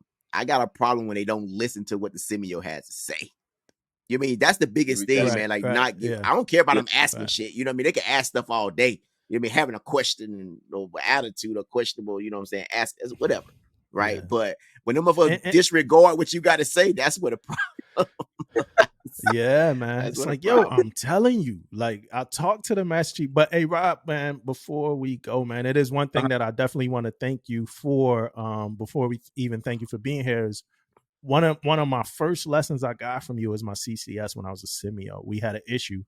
And like, I haven't really got too descriptors on the issues, but we had an issue on the ship, and it pretty much had to do with a sailor who a complaint was filed against a sailor, and before the semio actions were taken and the complaint actions were taken, we had other members like trying to like do some other stuff, right? Like trying to do more disciplinary actions. So, and I didn't think that was right. That was like my second week as a semio coming back. I was still kind of mid turnover, but I didn't think that was right. So I called you, and one of the things you told me, right, and it didn't stifle me at all, but it gave me some clarity, right? I don't even know if you remember this, but you was like, hey, Damo, like, you're going to do what you need to do. You're going to do what you have to do, but don't forget that these are the people that write your eval. Yeah. Right. So do it, like, and that just told me, like, whatever I do, to do it tactfully. Right. Yeah. It ain't tell me not to do it. It ain't discourage me from doing it. It ain't make me think that I was caught up in a system that I couldn't, fight or work, fight for my sellers or myself. But it just taught me that it's an approach that you have to follow, when you do it, to not, rattle any, feathers, but still get what I need to get done. So I appreciate that, man. You said these are the people. I'll never forget that shit, like, probably for the rest of my life, but you was like, these are the people that write your evals. He was like, don't forget that. So, and I guess that kind of like bookends like the whole Damon's whole thing too, about like thinking that semios probably shouldn't even be on ships, because for a semio to have that in their conscience, and they should have it in their conscience, because it matters in their approach. or whatever like that. It don't matter in your execution. It matters in your approach. That's it. But yeah, it does reinforce that idea that like maybe if, they could be from like an outside entity or whatever, they might not even have that to worry about. Well, we talked about it I was in a working group a few weeks ago, and just harvesting talent from the fleet that have been semios, and then having them work out of one hub, and just like I said, so you're completely neutral. Kind of like your let's just say your in-serve people, or your your teammate teams. Y'all come in and do. You're from somewhere at one hub, and I just think it's important because, like I said, at the end of the day, upward mobility will always be on our mind, as we progress in this Navy. Nobody's staying in the Navy to be stagnant. And so, but that point I told you, Damo, you just have to keep that in mind, because at the end of the day, even though you're delivering the perfect right information, that human nature, that unconscious bias, that microaggression. Oh, I'm gonna get it. Yeah, okay. He just grandstanded me in front of the seat. You just gotta keep that human nature, human factor into play. And so I talk a lot. I apologize, but yeah, I got one more thing. I got one more thing, man. Also, and it's kind of about the reporting and all that stuff. I just want to say this to the sailors out there, that when you make your report, right, and it may takes a while for something to happen, and it goes through the channels and all this stuff, things happen. As the leader of that division or that department, I'm not about to go in on who you complain about, because I don't know the story. It is a process to this. And I have got, and me personally, that happened to me, where sailors have spreaded rumors about me, not leading, don't care, because they're a great sailor, so he don't care. That has nothing to do with this case. This case has a process. You know what I mean? Right. It ain't my job to go out and say, hey, let me pull this sailor and send him somewhere else. Let me get him off the ship. That's not my job. But sailors have spread rumors about me saying I'm a bad leader because I haven't done nothing to this sailor. You could be lying. Yeah. You know what I mean? That's why it's a process too. That's why it's an investigation. That's why it's all these things that goes on. But that happened to me before. And people from a different channel came back to me and be like, yeah, this sailor, talking this shit about you here and there. But and of course I didn't, I let it make it. I let them make it or whatever. But still, that stuff happens. But I want all the sailors to know it's a process to this. You have to respect the process. That's why the rumors and gossiping and all that stuff you shouldn't be doing, because it's a process. Yeah. And the crazy thing about that is, I think I know that story personally, right? I think so. Yeah. And the crazy thing is that Damon actually believed the complainant, though. Like just to be completely clear on it, he probably wouldn't even want me to say that, but he believed the seller that made the complaint. Wow. He didn't believe, so while the seller that made the complaint is pissed off about the process and all that, so the seller's saying things about like him or upset with him, he believes you. like he actually, yeah, he got to stay neutral and respect, but I know him personally, and he's like, yeah, I actually do believe the seller. Like, this like, conversation, but it's a process that you have to respect. You can't just make fighting moves based off of something that's not, done yet. So when he say like, yo, you could be lying or whatever, that's just a whole part of that process that we need to follow, respect and honor and stuff. But I remember that because it was like, yeah, like I'm like, yo, do you believe? Yeah, hell yeah. Like I actually believe like that this, that this happened, but that's not, not me to do. That's not my job. Part of the process. Yeah, that's that emotional piece, and I do tell sailors when I used to do intakes, and just like, okay, you made your report, but moving forward, you need to be logical in all your movements and what you do.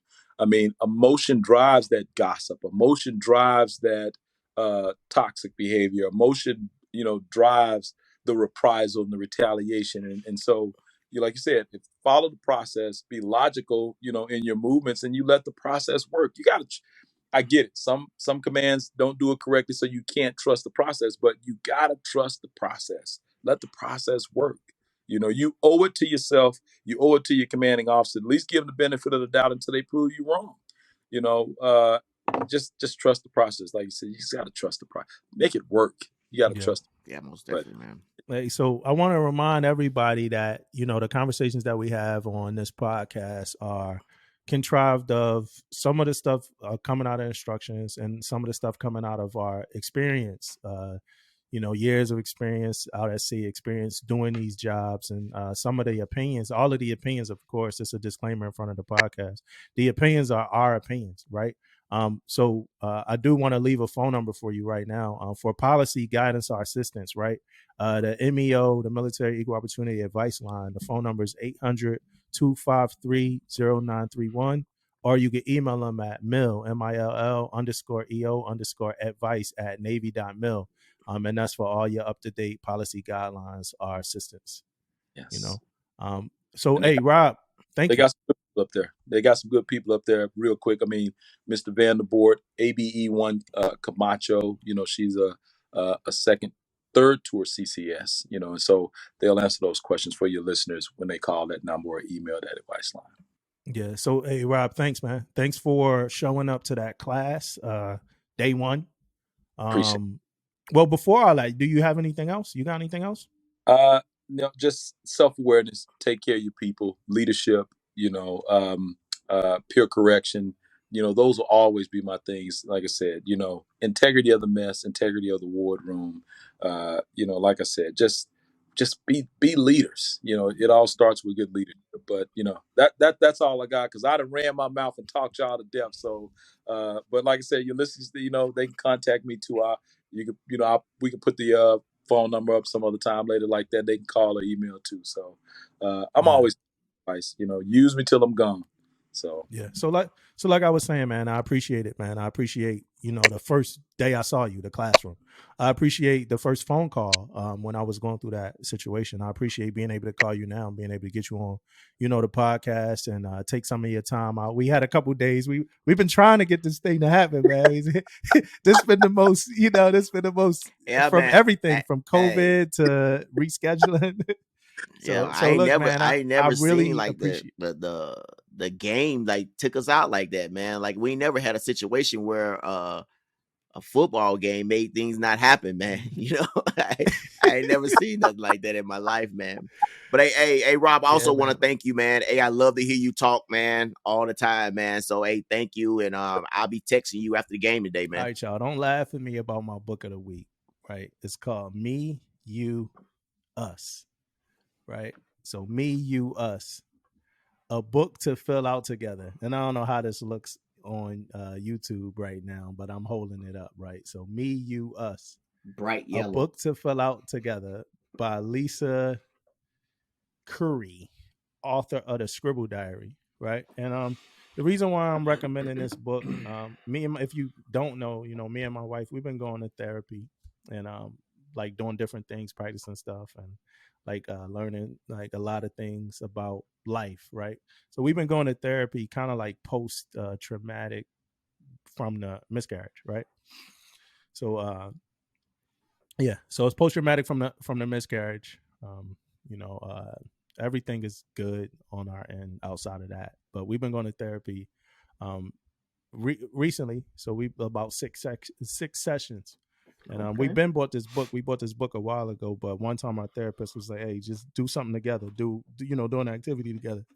It's like, it's funny because we damn near do everything together. You know what I mean? So it's like, all right, let's find something different, to do together. So we pulled out this book and we wrote a story together. It's one of those books that, it's just different little activities you could do with your wife or anybody you love. But like, for instance, like unspoken rules we both seem to agree on. Our superpowers are. The thing we did was called The Book We Could Write Together, and it was called Tithes and Offerings.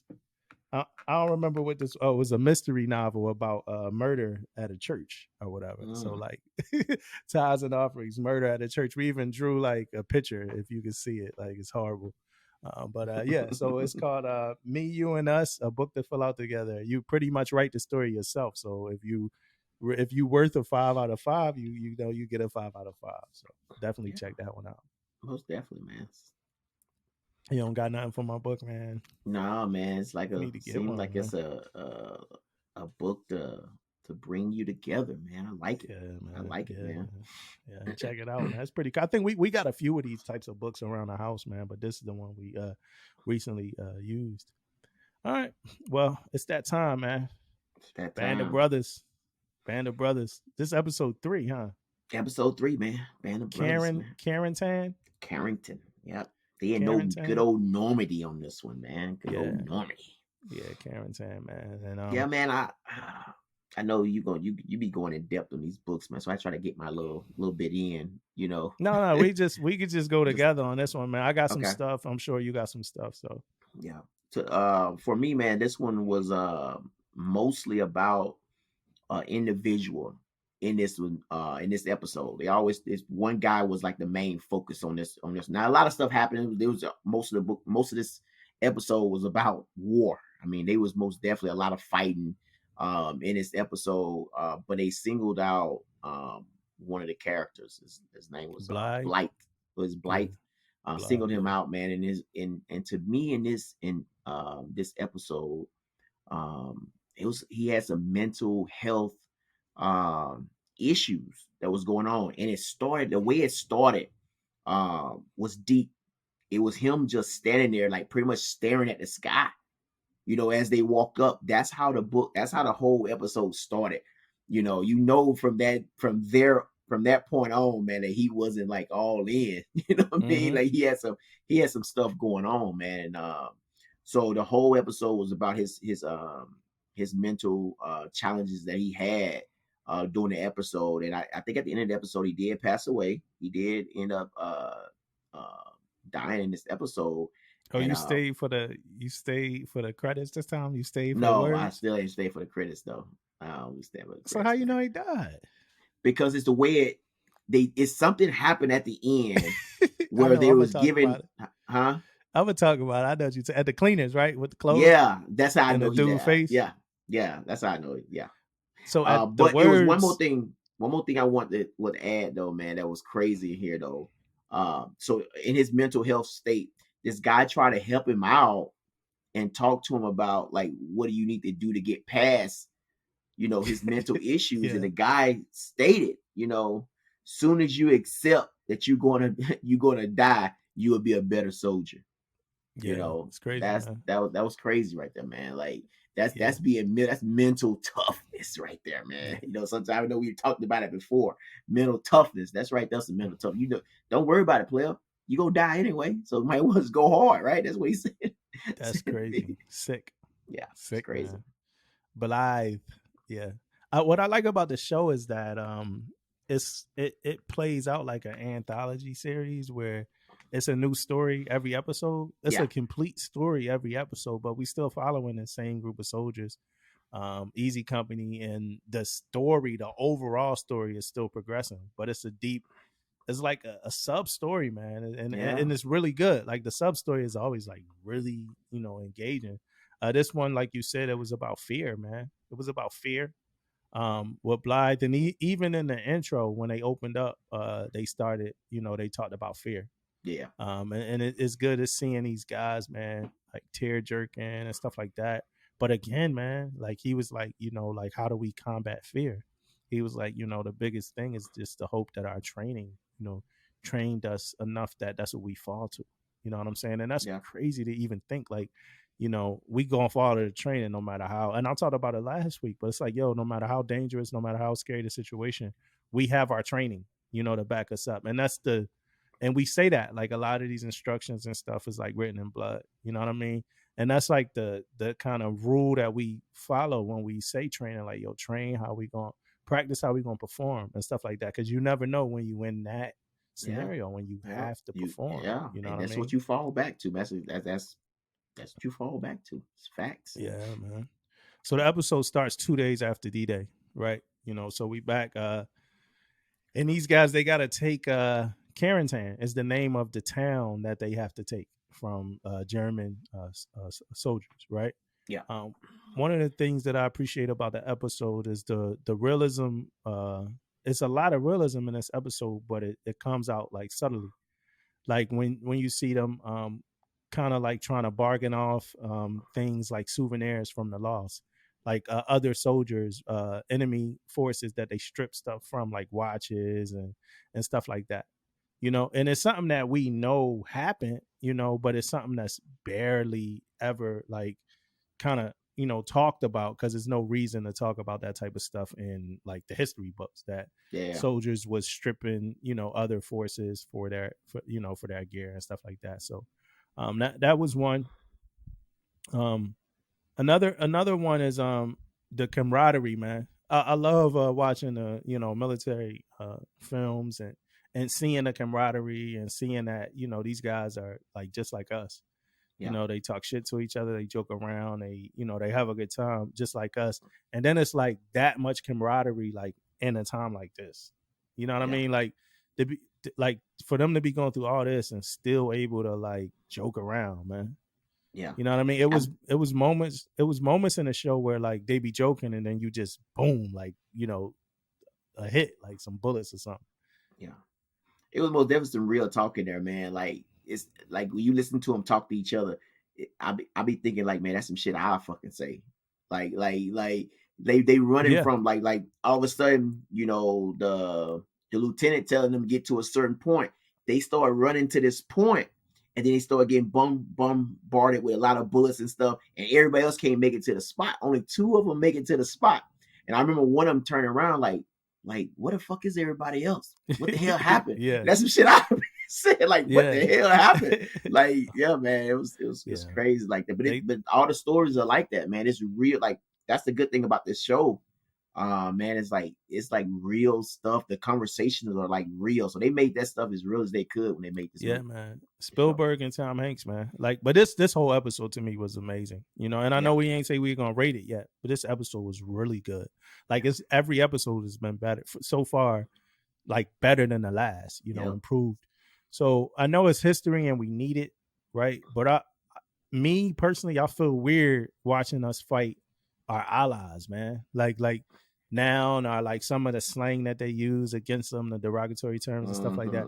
Just watching it now feels weird, like, because I've been to Japan. I know it's our history, but I've been to Japan, and it's a good time over there, good people over there. So it's always weird watching it now. So, in my opinion, watching it now sometime and seeing that or whatever. So they get to then it goes from 2 days after D-Day to 6 days after D-Day, right? And they going up against the German forces. And hey man, did you see like the amount of detail that they put into this dude getting his foot blown off, man? Oh, like you saw damn that. Did you see that? Yes. Dude, they put in detail. And then this is 2001 too, though. You know what I mean? Like, it's like amazing, man. Yeah, it's amazing, man. Like, he was like, you saw everything. Like normally they shoot, they'll shoot something and they shoot past it, or you saw like everything kind of like open up. Like, it was crazy. You saw the foot blow away. You saw like the meat. It was crazy. It was nasty as hell, but it was crazy. And then right after that, Winters was like doing, like Lieutenant Winters was doing like admin work, man. like I don't know if you remember this, like, but he was doing like, he was leading or whatever, like watching the detail and doing all that stuff, but like he had the clipboard out damn near, like somebody was giving him reports. And it's funny because I felt weird watching. I'm like, damn, Winters, he ain't in a fight, then he got shot. Yeah. Remember, it was like a ricochet or something, right? Because the ricochet hit him. The ricochet hit him. It's like, oh shit! Like, I'm still at war. I'm still in the middle of a war, man. I need to put this clipboard up because they cleared it. Yeah, most definitely. I'm listening. Yeah. Because they kind of like cleared that, so they thought they was good to go. You know what I mean? While he was standing there. No, it was like a side street. It was like a side street though. Like, clip he got. But let's talk Blythe, man. Yeah. Did Blythe have a moment it started, right? They said Blythe was like suffering from hysterical blindness, right?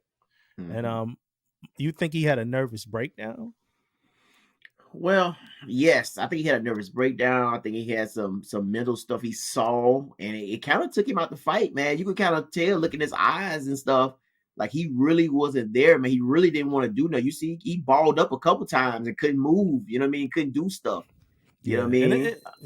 And it was the shame too, right? So if you're listening to us and you haven't watched this show, right, this soldier Blythe, when we see him, you know, the next time we see him after we were introduced to him, the next time we see him, he's like in the hospital in the corner after Winters got, you know, shot. He's getting looked at by the doctor, and you see Blythe in the corner, and they pretty much saying, he's like, hey, what's wrong with him? He's like, nothing, except for the fact that he's saying that he can't see. So he's saying like he's pretty much blind, right? And so that was my thing. Like, yo, did this dude have a mental breakdown? Like, what's going on with him?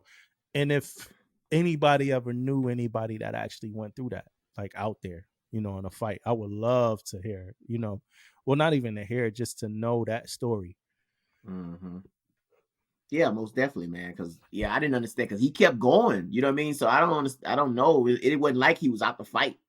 You know well, what I mean? Winters talked to him, right? Winters talked to him, and I think Winters handled the conversation well, man. Oh yeah, like I think Winters handled Blythe like well the whole time. You know what I mean?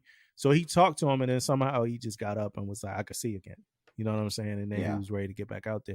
But when we finally found out like really what happened, like he fell asleep and his whole unit, like when he woke up, he fell asleep in the pit at D-Day. He felt like on a beach. I think he was on the beach in Normandy, and he fell asleep. And when he woke up, his whole like unit was like gone. You know, he didn't say dead or not. He just didn't know where they were, and he said he didn't look for them.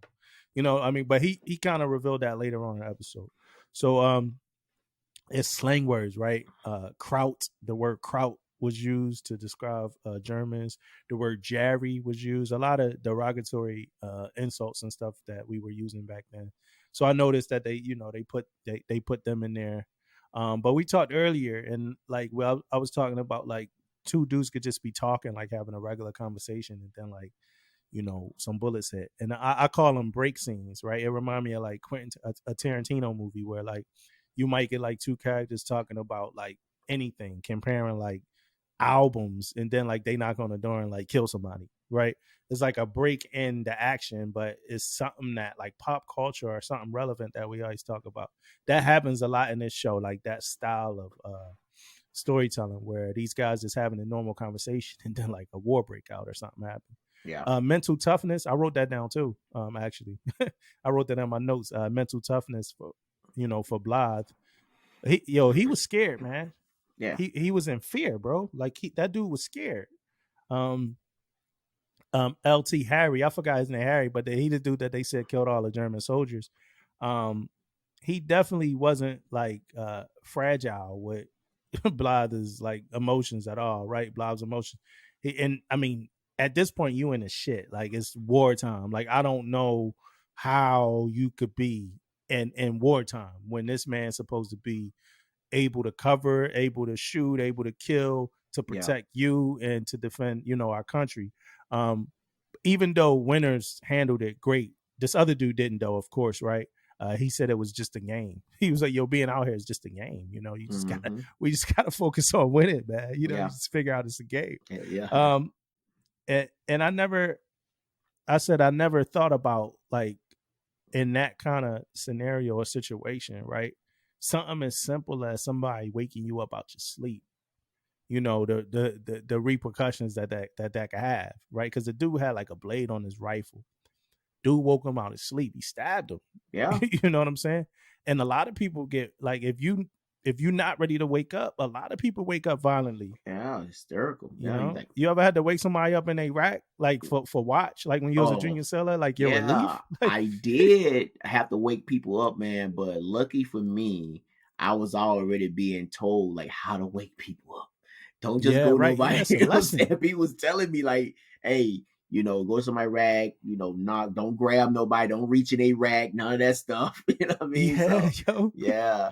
It's like a whole guideline, like to how you wake somebody up. You know what I mean? Like, you know, like you said, don't put your finger through them curtains. Yeah. Like mine would be like I'm standing back behind the curtain. Hey, Damon. Yeah. Damon. Yeah. Damon. You know, because you're not trying to wake up the other people either. So you're trying to be loud but low enough. Yeah. But like, hey, you got to watch, man. You know, then you got some people that you gotta stay up till you see their legs swing out. Yeah, if you don't, because they might go back in, man. Yeah, but imagine being out out there somewhere, you done dug up a ditch or something like that. You sleep, you got your rifle, you armed, and then you get that somebody shake you or wake you up. And dude did it. He was being careful, like, hey man, you got watch. And dude like, who, what? He woke up in like a disarray, and he stabbed the dude or whatever like that. But that sound editing, man. Can we talk about that sound editing, man? I got you watching this on surround sound speakers? No, I actually watched it. I watched it on my laptop. Oh man, hey, when you get a chance, watch this on something with some sound. Yeah. It's crazy. It's crazy. Nice. I mean, and I'm watching this on my upstairs. I got the big boys downstairs, 7. But I'm watching this upstairs on the Bose surround sound speakers, man. Not an ad for Bose, but I'm watching this on those, and it's crazy how great this thing sounds. I kind of want to watch an episode downstairs just to see how it sounds too, huh? Like how immersive that experience is. But that sound editing is crazy. But Winters didn't give up on Blythe, right? Even like at the very like height of the battle, like he actually motivated him to start shooting. Yeah. You know what I'm saying? He motivated him to start shooting. That's what I do want to talk about, right? When shit got thick, man. When the Germans brought the tanks out, man, and it looked like we was gonna lose, man. Second Armored came out there looking like Prince Ali, man. Yeah, man. Boy, like, what the fuck? He was propped up. Second Armored came out. He's like ready to go, man. Second Armored came out there like the cavalry, man. Yeah, I don't know if you remember that, man. Like, I don't know if you remember. They kept showing it. They kept showing it like it was a big deal. Like he was sitting on that thing like this. He came out standing up on that back, man. They was like, yo, they go to Sherman's. they go to Sherman's. Next thing you know, they was like, it's Second Armored. Just came there, they cleaned that shit up quick, bro. They wiped the whole thing out, man. Yeah, that was funny to me, man. That was funny to me.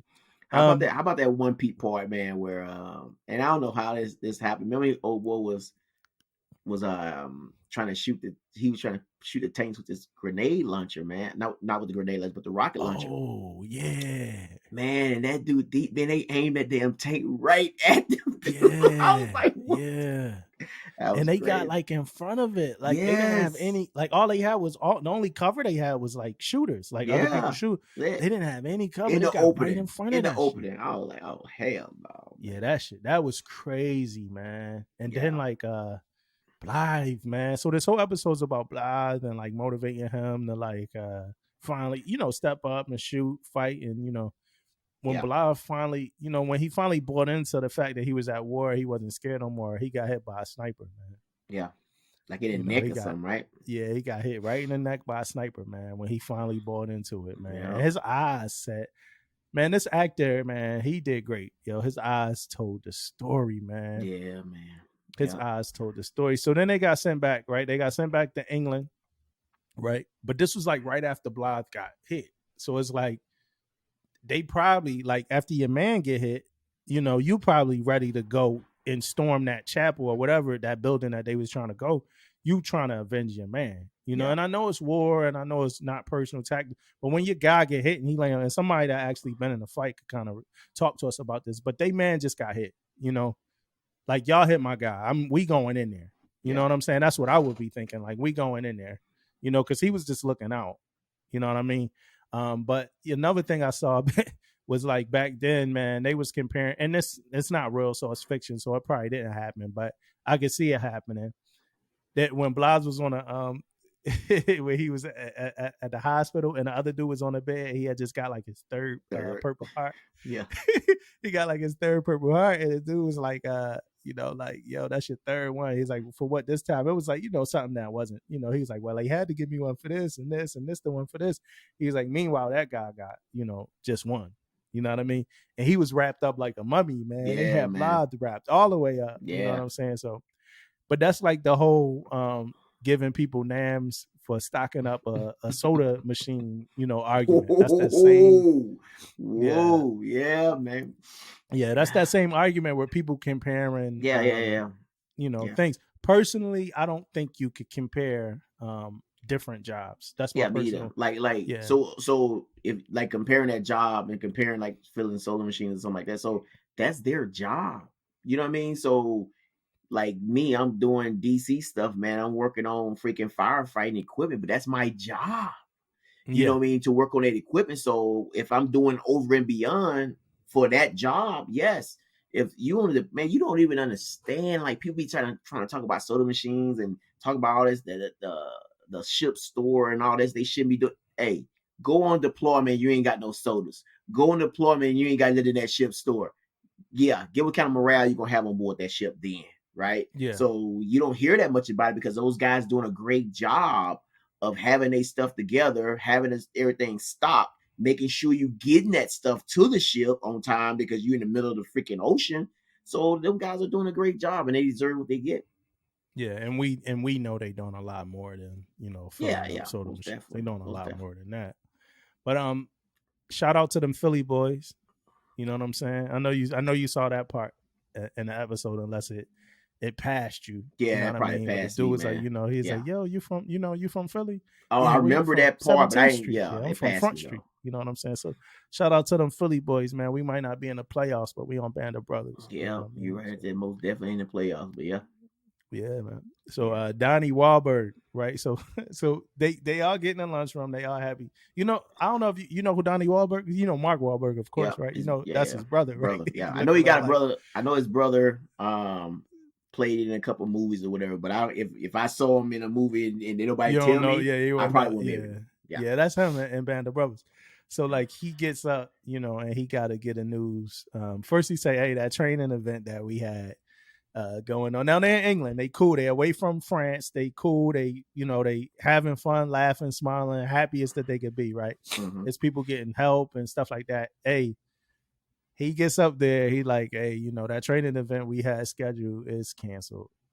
And we going back to England. So, go ahead and write your wills if you don't got your wills done. Oh no, he said we going back to France. Go ahead and write your wills if you don't got your wills done because we getting up out of here, yo.